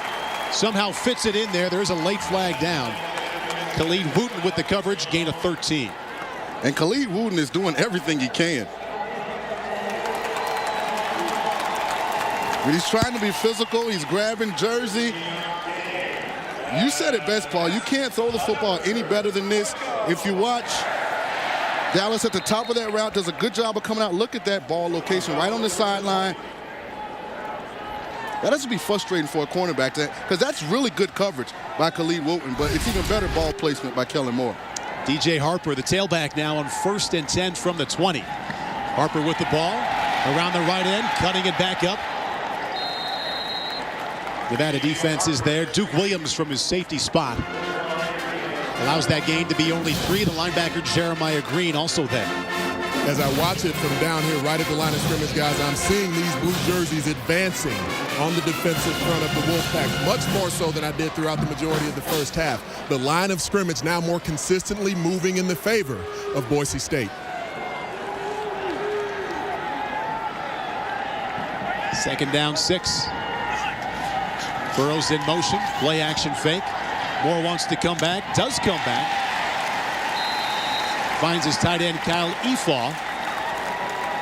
Tackle made by Brandon Marshall, gain of only 2. And Nevada is not very deep along that front 7, so they've played a lot of plays today. There has to be some fatigue factor starting to set in. Anthony mentioned that blue turf, how it just makes it even hotter than it is, and it's hot for an October day in Boise, Idaho. And as I talked to the folks from Nevada during the pregame, they said they've had a warm September in the Reno area, so they were hoping to be prepared for this, but no matter how long you're out in the heat on a regular basis, when you get that Boise offense coming at you, you're going to get tired out. 3rd down and 4. Here come the Wolfpack.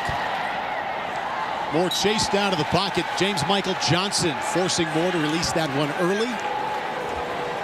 And, Paul, I had mentioned earlier, if you're going to bring pressure against Kellen Moore, I think it's more effective if you bring it up the middle. James Michael Johnson comes straight up that A-gap, forces Kellen out of the pocket. You want to try and make Kellen make throws on the run.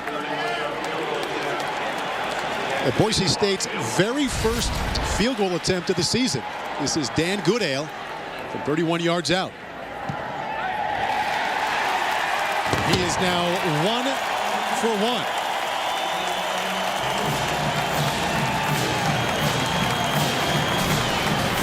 Dan Goodale makes good from 31 yards out. And the Broncos lead 30-0. Smile, Coach.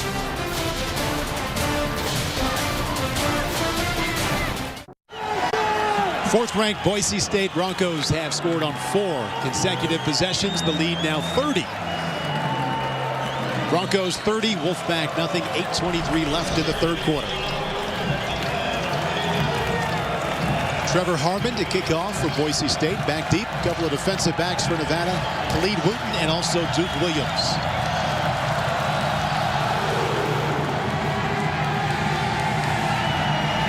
Khalid Wooten from 1 yard deep. Khalid Wooten out past the 30-yard line.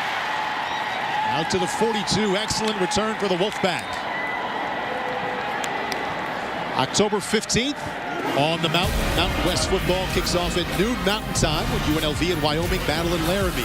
And at 4 o'clock, coverage moves to Fort Collins when Colorado State plays host to Boise State. Rebels Cowboys at noon. Broncos Rams at 4. October 15th, only on the mountain where the West is won. Nevada has not advanced the ball beyond its own 38. Well, thanks to that kickoff return from Khalid Wooten, they now have first down and 10 at the 41.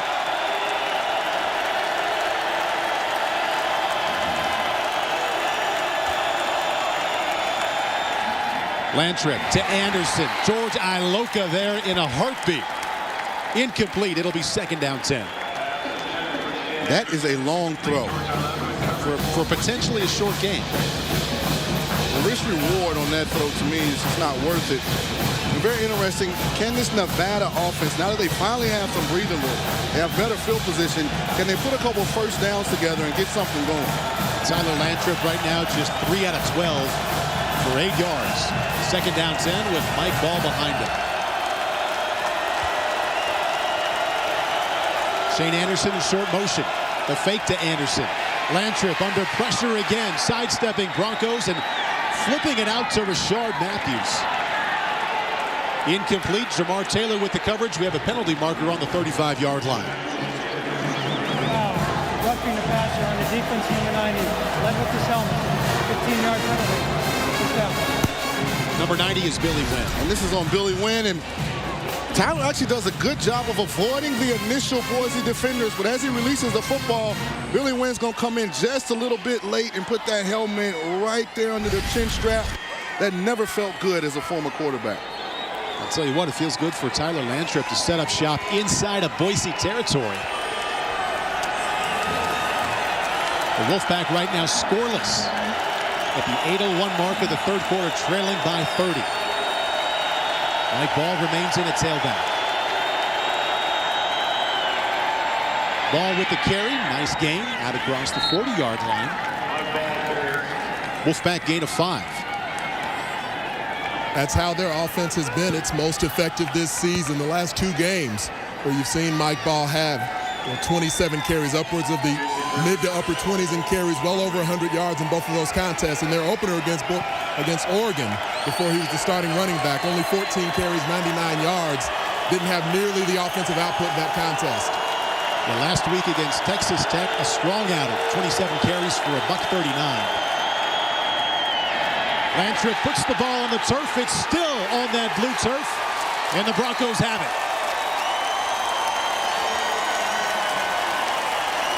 Billy Wynn there to pounce on it. The ball handling has left a lot to be desired.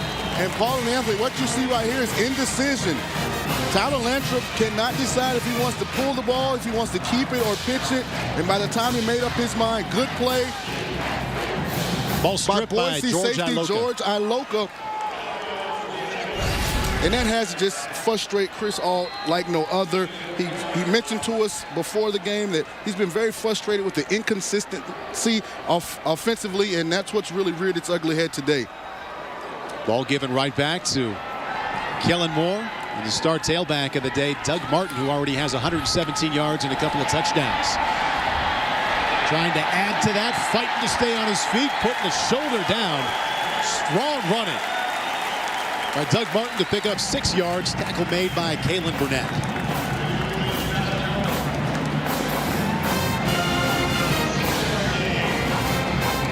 And I think this duo between Doug Martin and DJ Harper, if they're not the best duo right now, it's only because DJ Harper is still recovering from some knee injuries in the past, but they give you that 1-2 combo that you need. Martin coming back, and the Nevada defense ready that time. Kalen Burnett is there. Brett Roy is there, and a loss of 2. I am now.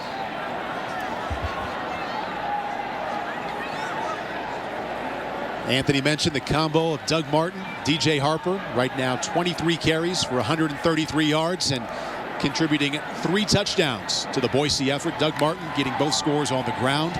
DJ Harper scoring the first touchdown of the day. Touchdown reception from Kellen Moore. Harper is the tailback to Moore's right. Moore looks right, comes back. The ball was batted, however, ends up in the hands of Matt Miller. Right at the first down sticks, a gain of 7. Khalid Wooten with the coverage. Good concentration by Matt Miller. And Matt Miller's a very good story. Here's a kid that tore his Achilles heel last year, was not able to perform. He's back, even though the football is tipped, does a good job of maintaining focus and watching the football all the way in. Matt Miller now has 5 receptions for 27 yards and 1 score today. It's now 1st and 10. Moore looking to his right, backpedaling and releasing Mitch Burrows. Oh my goodness. Sometimes when you realize you're that open, those are the toughest ones to come down with. And everything that Boise does offensively is to set up something else. The motion guy comes. This is normally a quick screen. If you see the receiver there, they fake it. Burrows comes through. Wow. And that's his second drop today. And you watch him on tape, Mitch doesn't generally drop a lot of balls. First play of the game, he dropped a dig route thrown to him by Kellen. And offensively, they just have not been as efficient as they normally are, specifically in passing the football. And Kellen Moore has had 4 passes dropped now as he is 17 for 30. Well, that's the kind of play you work and work to set up, and the execution not there for Chris Peterson. However, his Broncos leading by 30 with 5:40 left in the third. Well, we went to commercial break. I looked down, Sean, to check out my Kellen Moore stats. I looked back up and the field was green. It's amazing what can happen at a break. Actually, that's just the guys in our truck having a little fun. I thought maybe it was the sunshine that's just been beating down on all of us down here all day. Anthony told us before the game, don't be complaining about the heat up there. Now there he is. DJ Harper is the tailback. 2nd down 10. Play action. Kellen Moore stepping up in the pocket and going down. Brett Roy with the sack. The WAC conference leader. Tackles for loss and sacks per game, loss of 1. The Wolfpack defensive coaches, they said that they felt like their best pass rusher may have a mismatch inside. We've seen Brett Roy make a couple of plays earlier in the ball game, and he's not the most gifted pass rusher in the WAC, but he may be the most tenacious. A lot of his plays come on effort situations. The very first time Kellen Moore has been sacked this season. The last sack prior to that in November in the loss to Nevada. Doug Martin, the tailback, 3rd down and 12. Kellen Moore firing quickly to Burrows. He catches this one, but the Wolfpack defense there to bring him down. Gain of only 4 on 3rd down and 12. Duke Williams with the tackle.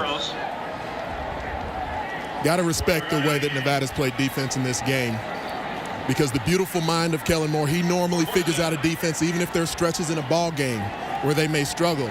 But they found a way to still continue to give their offense some opportunities here. Punt team on for the Broncos now on 4th and 8. Clock ticking. Right at 4 minutes, 20 seconds left in the third quarter.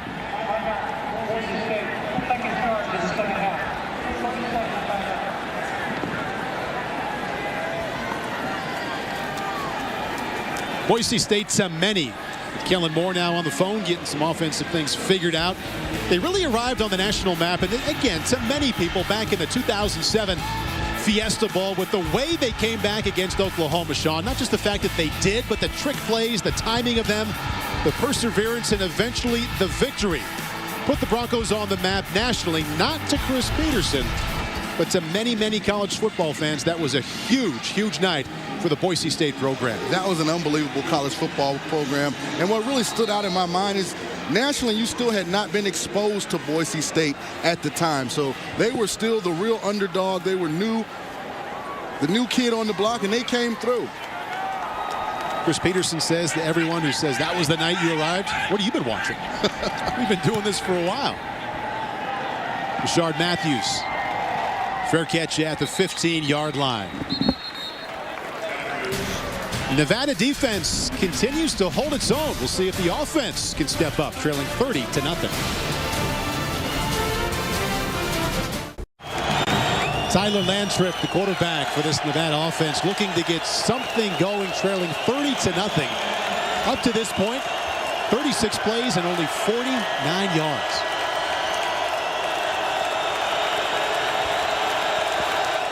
Boise defense coming into this one, leading the Mountain West Conference in scoring D and looking the part, pitching a shutout. Mike Ball, nice job of staying on his feet. Tackle eventually made by Quaylen Ewing Burton after a gain of 5. Mike Ball is still running the football aggressively for this Nevada offense. Did a good job of not being tackled with the initial contact.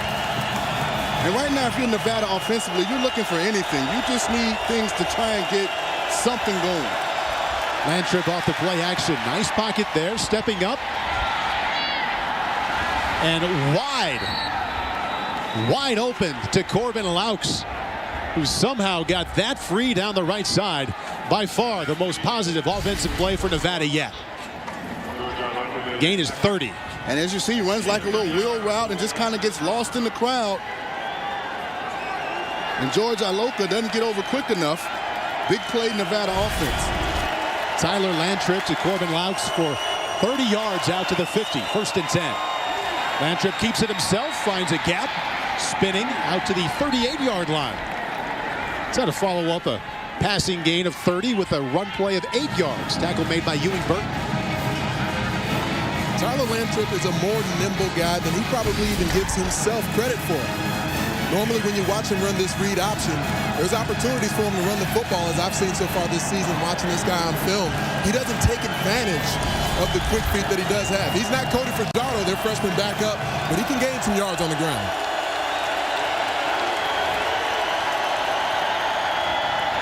Second and short. Mike Ball does not get a first down, gain of 1. And it'll be 3rd down and 1 for the Wolfpack offense.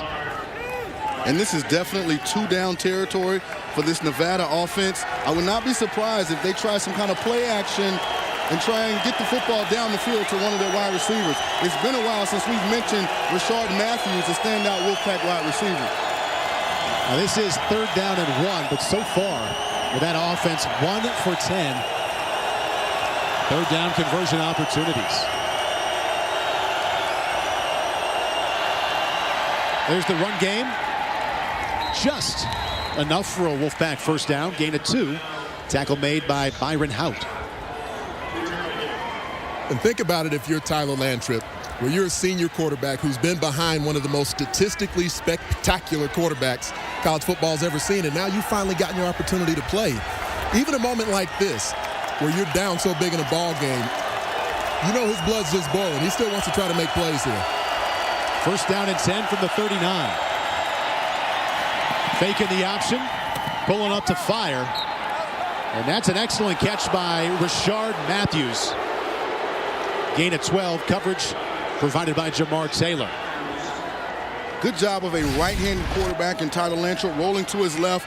Very good route by Rashard Matthews. If you watch, he continues to come back to his quarterback. As you hear the boos here in Boise. Does he get that foot down? From my vantage point, it looks like he was in bounds. Looked like he was in bounds, yes. Every play is reviewed up in the booth, and this one, they do have a penalty marker down. George Iloka going to be tagged with a late hit. And Tyler Landtrip as well. False start on the offense. number 91. Dead ball, personal foul on the defense, number 8. Enforce both fouls. First down. And I'm not really sure how the message got scrambled for George, but he's coming on a corner blitz, but this play is blown dead right at the snap. This play has already been blown dead. George takes about 6 extra steps and hits the quarterback.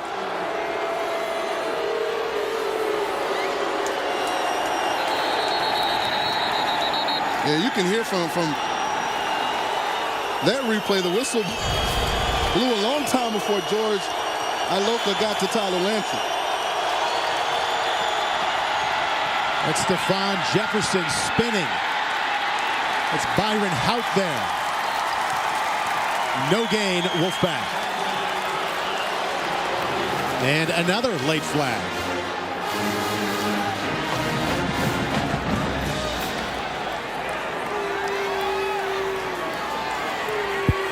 After the play, personal foul on the defense, number 96. After distance to the goal, first down.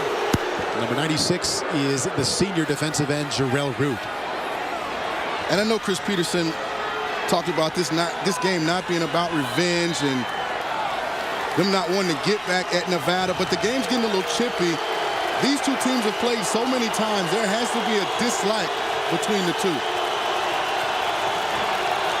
Boise opponents have only had 7 red zone possessions all season, and this is the very first of the day for Nevada. Mike Ball, the tailback, behind Tyler Lantry.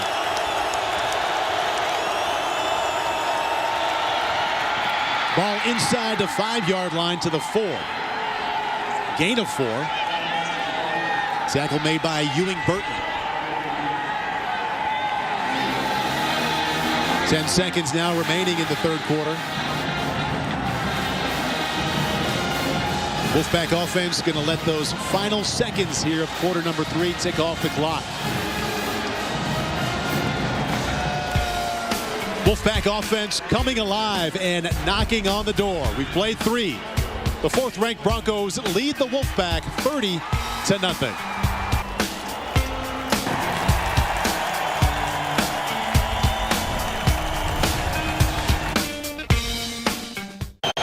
3 quarters in the books. The 4th-ranked and unbeaten Boise State Broncos leading 30-0, but Nevada knocking on the door here. Second down goal from the 4. Tyler Lantrup in the quarterback and Mike Ball at tailback. Stephon Jefferson also there. To the fade, Rashard Matthews. Intended receiver. Ball sails out of bounds. It'll be 3rd and goal. Even if the Bronco coaching staff, their players, if they're not viewing this as a revenge game, I can tell you from down here at field level, this crowd is electric right now, wanting a shutout. So if nothing else, at Bronco Stadium, Bronco faithful, they remember what happened last year. Nevada with 111 total yards through 3 quarters, 81 coming on this drive. 9th play of the drive coming up, 3rd down and goal. Trey Session in motion. Mike Ball the tailback. Penalty marker down as Lantrup misses Anderson. And he took a shot from Shea McClellan. Illegal shift on the offense. 2 moving, same time, not respected. Penalties to clock.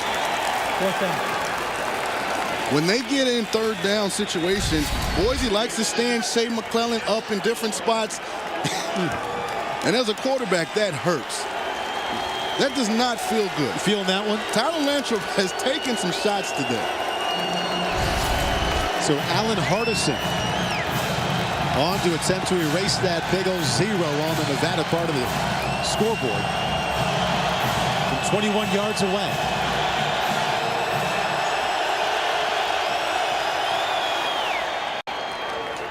Right down the middle. And Nevada is on the board. Boise State leading 30-3. Top of the broadcast, we talked about Boise State tailback Doug Martin and the fact that the Nevada running game, the production way down, averaging just over 3 yards per carry. But he has 18 carries for a $119 already, Sean. And they wanted to establish more efficiency running the football. And I thought this was the perfect game to do it. Doug Martin has been outstanding. He had a very good game last year in Nevada's upset, rushing for 152 yards and 2 touchdowns. They're very familiar with what Nevada tries to do to them defensively. And they did a good job today of exploiting it. And he's had a lot of help from his the 10 other members of that huddle. But 125 total yards from the Boise tailback and 111 total for the entire Nevada Wolfpack. Guys, it's so easy to appreciate the running style of a Doug Martin from down here as well, because you can really feel the collisions, the impact when he carries the football. He's not your standard jitterbug kind of guy. He's more of a bruiser. But like I said, he's nimble enough to be able to make people miss. Doug Martin averaging over 6 yards per carry. 18 carries, 119 yards, and 2 touchdowns. Both coming in the first, or one in the first half, one in the second. And Doug Martin, hey, he's back deep to receive.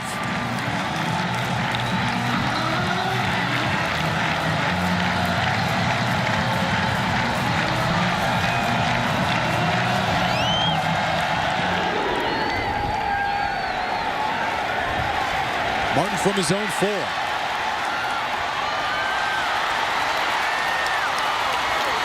Excellent piece of returning there. Some patience. Little burst at the end and a hop out to the 37. 32-yard return. College football on Versus continues next Saturday at 7 o'clock Eastern when Colorado heads to Stanford to take on Andrew Luck and the 6th-ranked Cardinal. Colorado, Stanford. College football on Versus. Every game means everything. You compare Andrew Luck to Kellen Moore. Sean, and what do you see? You know, very interestingly, during the week, Paul, Andy Boo, who's the defensive coordinator now at Nevada, was actually at Stanford for a period with Andrew Luck, and he said Kellen Moore is a better decision maker than even the great Andrew Luck. Kellen Moore right now 18 out of 31. Had the help of Doug Martin on this day. Out to the 40-yard line, a gain of 4. Tackle made by James Michael Johnson. Now, we realize it is the first day of October, so this list could change. But through September, Heisman hopeful quarterbacks. Robert Griffin has been unbelievable at Baylor. Andrew Luck has been just as good as expected. Kellen Moore said the same thing about him and Russell Wilson. Huge game coming up tonight at Camp Randall against the Nebraska Cornhuskers. Who do you like best there? I actually like Kellen Moore, and here's why, Paul. When you look at that list, it's very hard to envision Baylor going undefeated. They have some very difficult Big 12 opponents still to play. That was Mitch Burrows for a gain of 2. Go ahead. You look at Andrew Luck, it's hard to envision Stanford making it all the way through the Pac-10 this year unscathed. The same thing applies to the other quarterbacks. I'm drawing a blank on who it was, but Kellen Moore, you look at this schedule. At the end of the day, when it's all said and done, his team may be the only undefeated team out of the top candidates. We had Robert Griffin, Andrew Luck, Kellen Moore, and also Russell Wilson. And even if Wisconsin runs the table, there's still that perception that Wisconsin is a run-first football team. Kellen Moore firing out wide. Mitch Burrows once again. Khalid Wooten on the coverage. Gain is 5. I think as we move forward during the season, Russell Wilson from Wisconsin is a guy that's going to be on enough stages with enough highly ranked opponents where he's going to continue to push his name towards the forefront of that Heisman discussion, especially when you factor in that Badger rushing attack. And as we've discussed throughout the season so far, guys, it takes so much pressure off of a quarterback when you can just get single high because they've got to walk another safety in the box. He's going to put up big numbers. Doug Martin with the handoff once again. Now with 20 carries today, and Kellen Moore, as you just saw, that was a gain of 4. Kellen Moore now over 12,000 passing yards for his career, the most in Boise State history. Well, what happens, Paul, is when you play for a football program that's known for producing elite running backs, known for running the football, do you think that works against you nationally? Because Anthony said it does create such a bland secondary look from week to week because people are so concerned with defending the run. I will say that Scott Tolzien, the senior quarterback a year ago for Wisconsin, did win the Johnny Unitas Award for the top senior quarterback in the country, but there certainly was that perception that he was aided tremendously by the ground game. This is Doug Martin once again for a gain of 1. I love the fact that Sean has described Kellen Moore as the best player in college football. I mean, I know Sean's been looking forward to watching today's game for weeks now as we've discussed it. And the thing that's so great about Kellen Moore is that he's put up career highs through the first few weeks of the season. You know, when you're discounting today's game a bit, but the first 3 weeks was his best start so far throughout his career. A guy who started since his freshman year for such an offensive-minded program to have career highs in all these different categories is astounding. Yeah, off to his best start ever in those categories you're talking about: quarterback rating, yards, touchdowns, and completions. Just getting that play off. And he wanted to go to Matt Miller. He did go to Matt Miller. Matt Miller not expecting the ball quite that early. That's a timing route. That's a skinny post. That's a catch and throw from the shotgun. Kellen Moore just a little bit behind Matt Miller. If you see this ball should be thrown somewhere in this area right there, Kellen's a little bit behind him. It results in an incompletion. Brad Elkin on once again. And Anthony, thanks for bringing up that I said Kellen was the best player in college football. He really has not backed me up today. It's only one game. We've got enough tangible evidence from Kellen Moore over the last 4 seasons where I think you can still make a pretty good case. I'll back you up on that. And he's one, been buddy. solid, 19 to 34, a few drops, a couple of touchdowns, also 2 interceptions. Not his best work, but he's been fine. 5-yard penalty, 4th down. Delay a game, they'll march it back 5 more yards. And Brad Elkin will take a shot again. I think the shock value of Kellen Moore just occasionally missing an open receiver, I think that just supports how great this guy has been throughout his Bronco career. As much as sitting down and talking to Chris Peterson, they're a bit of a candid bunch here in Boise, and it was great to watch them practice on Thursday. It was a rare opportunity that we got, but he did light up a bit as we asked him about Kellen in his freshman year and just the way he got beat up in different football games, and he knew he had something special watching him take a pounding and just keep on ticking. He talked specifically about that 3rd game versus Oregon. Nice job by Brad Elkin. Came into this game with 14 punts down inside the 20. We do have a penalty marker down on the 40-yard line. Second play in a row with a penalty. Legal shift on the offense. 5-yard penalty. Replay, 4th down.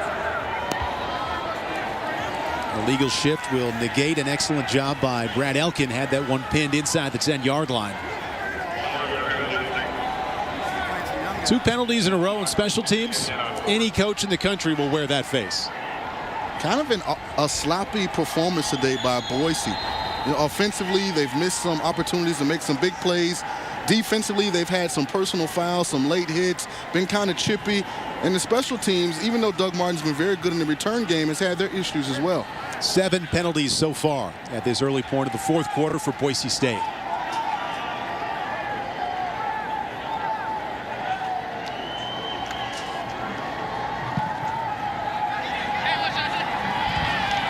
Elkin going to get the help of a friendly little bounce.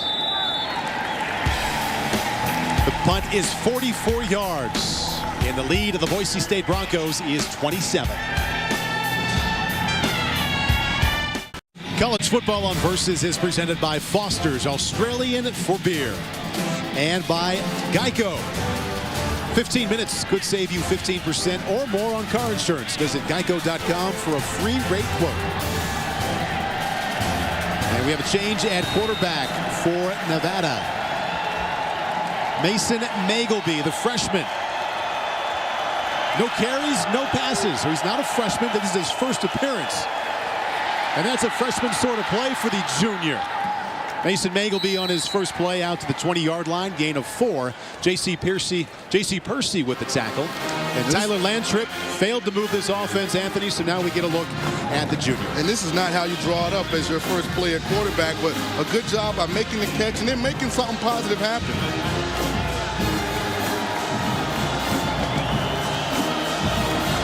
Mason Magleby out of Loomis, California, Del Oro High School. 6'2", 205 pounds. Keeps it himself. Loss of 1. Jarrell Root there from his defensive end spot. Magleby, normally the third-string quarterback, the talented Cody Fajardo. Injured non-throwing shoulder, couldn't go today. Mason Magleby playing for the first time of his career.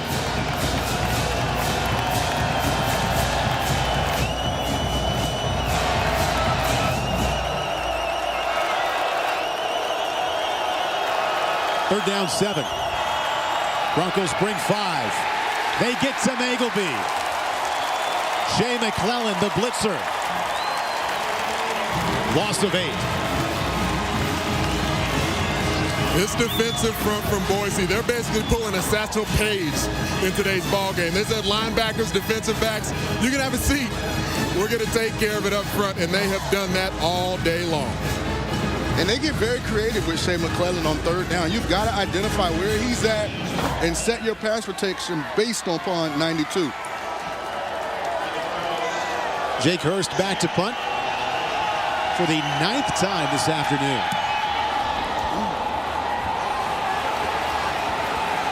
Mitch Burrows lets it bounce.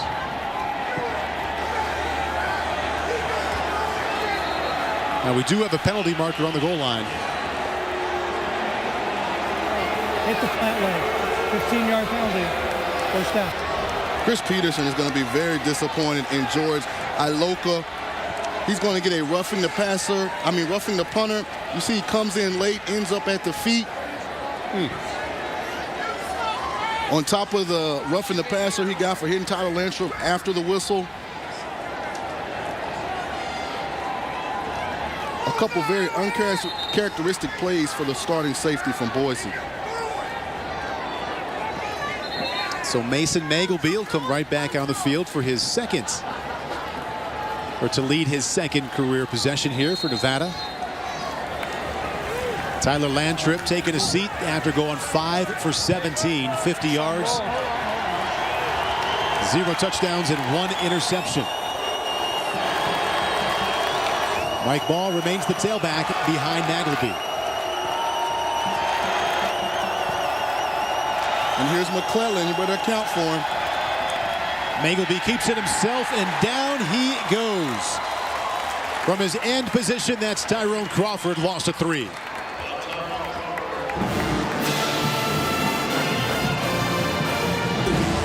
Good job by Boise of recognizing that they have a new quarterback. It's very unlikely that he's going to throw the football, especially on first and second down. So you can anticipate this Boise defensive line being more aggressive even than they were earlier in today's ball game. Tyrone Crawford coming in with 3.5 tackles for loss. Honorable mention, All-American last year by Sports Illustrated, even though he didn't start a game. Second down, 13. It's good timing for the young quarterback. Out to Rashard Matthews. Magleby letting that one go early, showing good anticipation. The coverage provided by Quaylen Ewing-Burton. The gain is 7. That's what you'd like to see as you're evaluating a young quarterback, because this program is going to have to continue to move forward. They anticipate Cody Fajardo is going to be back in the lineup pretty soon, but Mason Magleby, whether or not he can be a guy who tries to vie for the starting quarterback position moving forward, this is an audition for him. Every rep you can get, you want to capitalize. Third down and 6. Against the blitz, setting up the screen to Ball. Broke 1 tackle. Not enough to pick up the first down. The gain is 2. J.C. Percy with the tackle.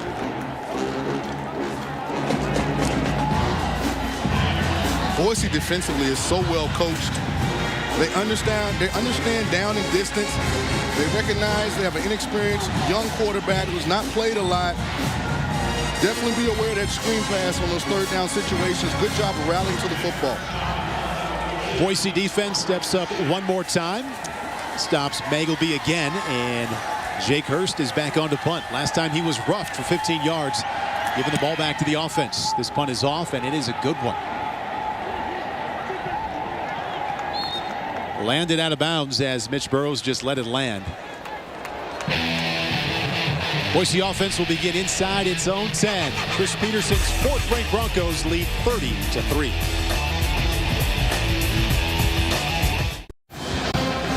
Time to take a look at the Buffalo Wild Wings game reset, a game that Boise State leading 30-3. Kellen Moore, not his best game, but he was fine. 19 out of 34, a couple of touchdowns, also 2 interceptions. He is now over 12,000 yards in his career, and Doug Martin, the real star, the tailback, 126 yards rushing and 2 touchdowns. We have to change the quarterback. We'll tell you about here in a moment as Doug Martin continues his huge afternoon.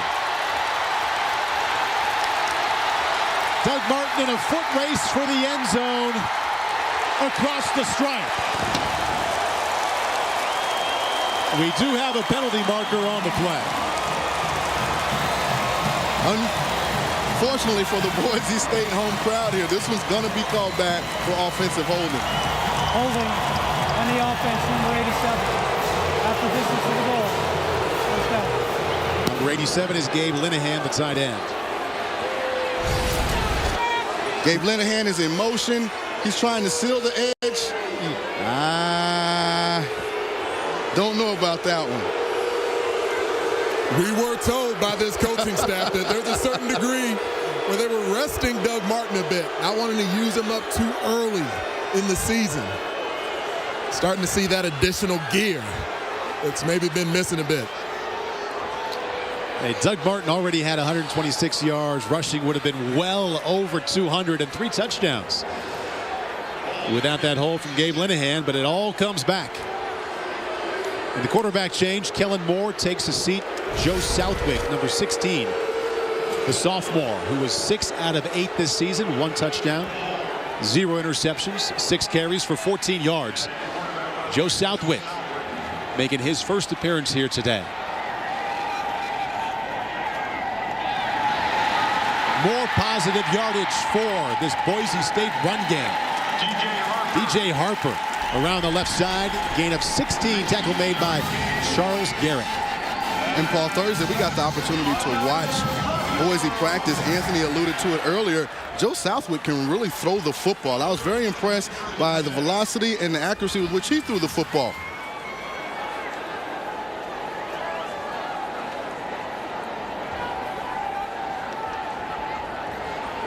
First down and 10, clock ticking, approaching the 6-minute, 10-second mark.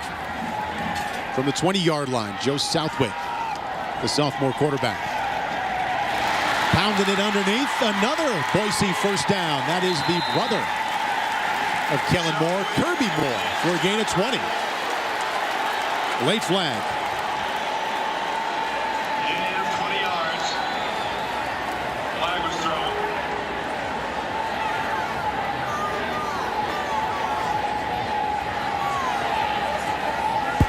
After the play was over, personal foul, unnecessary roughness on the defense.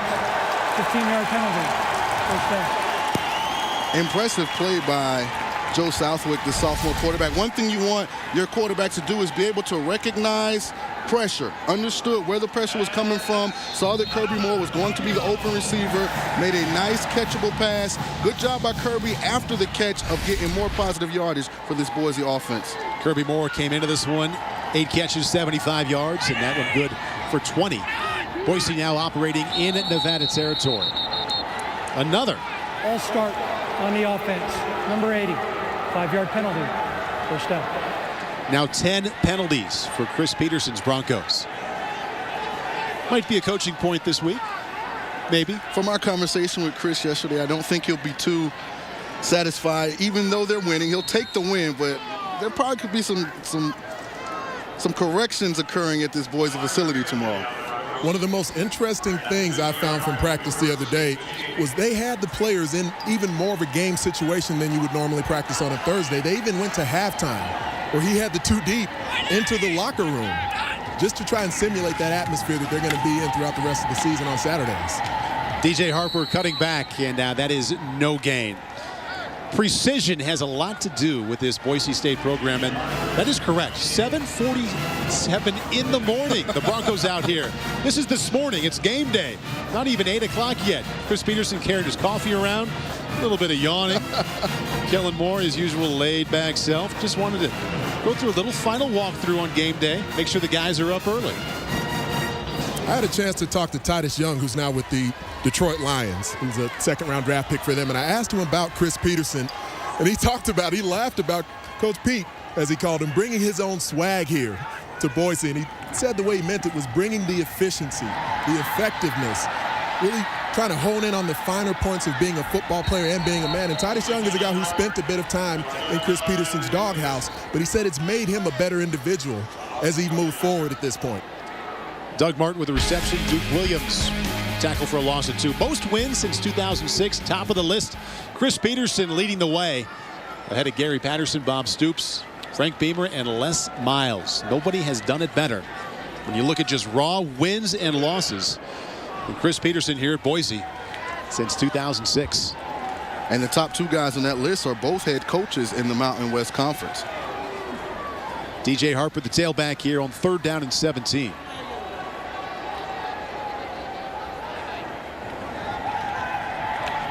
Just getting rid of it, and that ball is intercepted. Isaiah Fry, touchdown Wolfpack. And there is, say it with me, penalty marker on the field, actually 2 of them.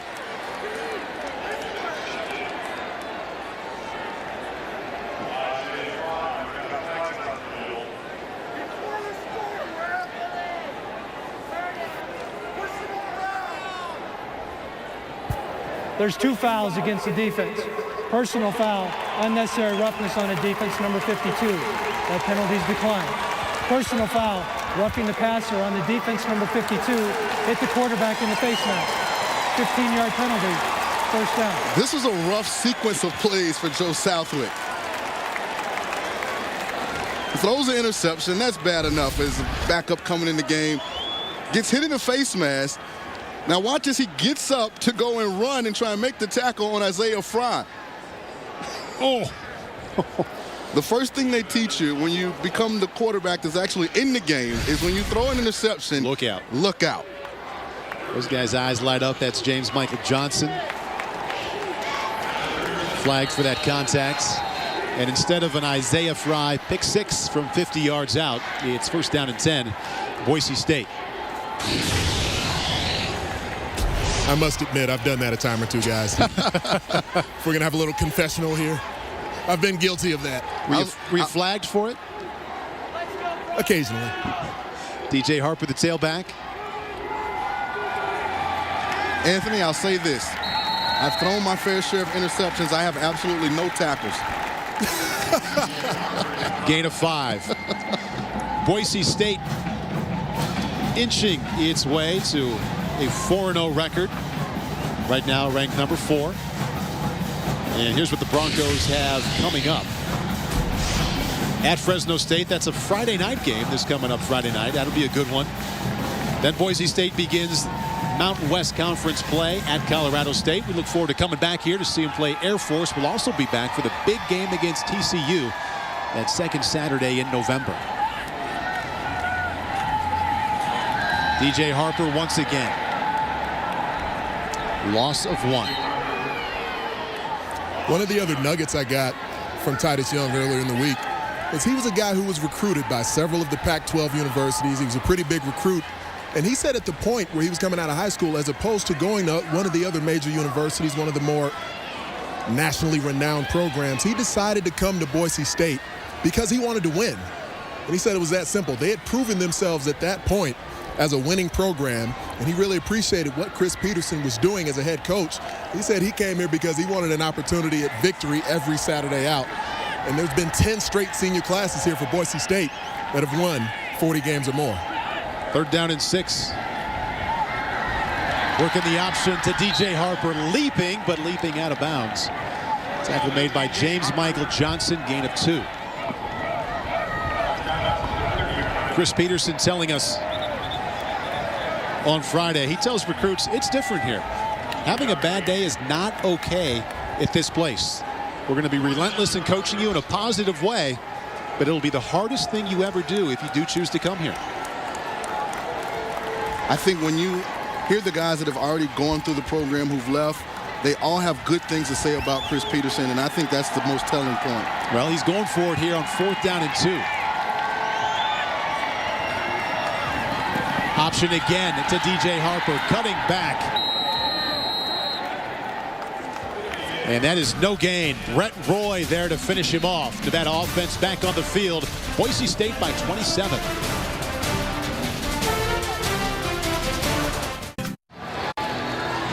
Boise State Broncos ranked 4th, leading 30-3, moving toward a 34th consecutive win here at Bronco Stadium. 1:39 left. It's 30-3. Mike Ball, the tailback. Magleby again at quarterback. Keeps it himself out to the 35-yard line before he's run out of bounds. Run out of bounds by Ewing Burton after a gain of 6. Nevada, thankfully for the Wolfpack fans, going to head home. No home games in September. Haven't been home yet. The first one coming up against UNLV on October 8th. Wolfpack going to return home with a 1-3 record after going 13-1 a year ago. Magleby to the air. Rashard Matthews comes down with it. And that's a dangerous throw. Gain of 12. Yeah, that was almost 6 the other way. Jamar Taylor probably is trying to figure out how he didn't end up with that football. Tackle eventually made by Hunter White. First down, Nevada. 1:27 left.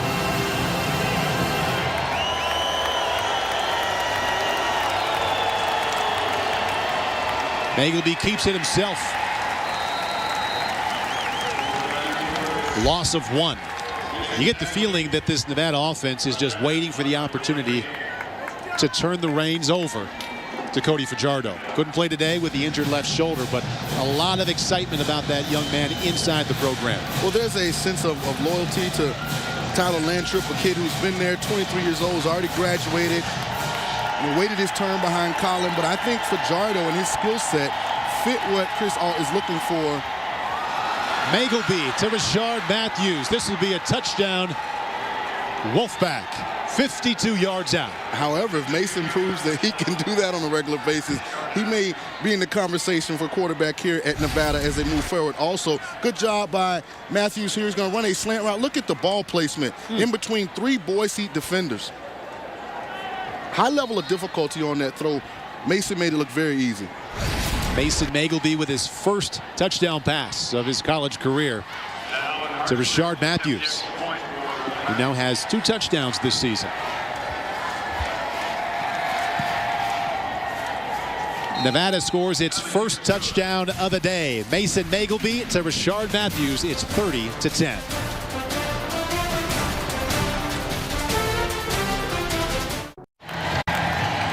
Mason Magleby to Rashard Matthews. Touchdown Nevada, and it's now 30-10 inside 1 minute left here at Bronco Stadium. Boise State moving its way to a 34th consecutive win here at home.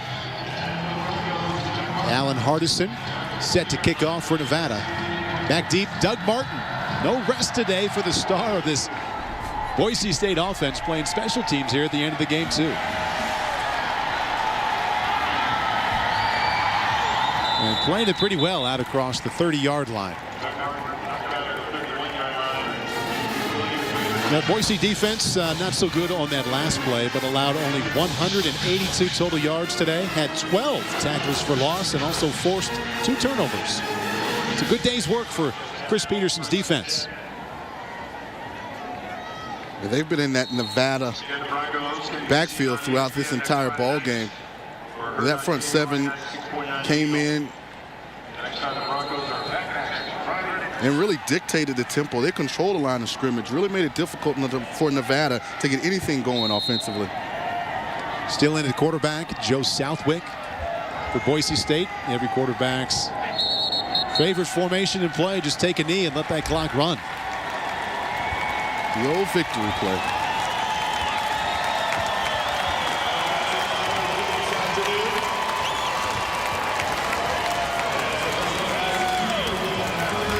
That'll be the final play as Boise State going to walk off the blue turf with a 30-10 win over Nevada. Kellen Moore, 19 out of 34, a couple of touchdowns, also 2 interceptions. Doug Martin, 126 rushing yards to go along with 2 touchdowns. And the Boise State defense coming up big until the final moments of the game, keeping Nevada out of the end zone. Broncos improved to 4-0 in the season. Fourth-ranked team right now. We'll see if that changes after the weekend. Chris Ault's Wolfpack falling to 1-3 now with tough losses to Oregon, Texas Tech, and Boise State.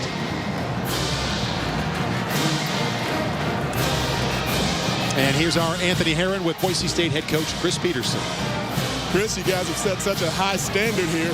I know your expectations are high, but another victory for you guys, a big one. How do you assess the team's performance today? First, we are happy with the victory without question. And Nevada's a great program. Chris Ault does an unbelievable job. We all know that. So for us to get any victory against Nevada, we're happy. We're work in progress. There's a lot of things that we can control. Penalties, some missed assignments, some really controllable things that we'll get on right away. That last season's game was such a big story. I've played the game, Coach. I mean, I know that the emotional part of it is so key. Was there any element, if not for you guys as coaches, for the players of wanting to earn that back? No. I think what it is we have a lot of respect for that program. We know they're going to play hard, and we know we're going to have to play at a high level to win, and that's really all it is. All right, congratulations on the win, Coach. Thank you. Paul? All right, Chris and Anthony, thank you very much. Let's check out the Foster's game stats. And the Boise State defense there, Sean King, really excellent from start to finish. Anytime you hold an opponent under 200 total yards, that's doing something. Especially a team that came into the game averaging 285 yards a game rushing. To hold them to only 59 is pretty impressive by this Boise defense. Two stars of the Boise State offense, Kellen Moore, the senior quarterback, and Doug Martin, who scored a couple of touchdowns. Joined on the field with Doug Martin and also Kellen Moore with Anthony Herron. The two stars of today's game, of the entire program, really. And let's start with Doug, because the ground game hasn't been at the level that we've gotten used to throughout the years of this Boise State offense. How did you guys get it going today? You know, today I thought the line did a good job, as well as the receivers, blocking downfield. You know, we have to pick it up, and we knew that we had to pick it up. So, you know, still things got to work out, so we're going to work on that during practice.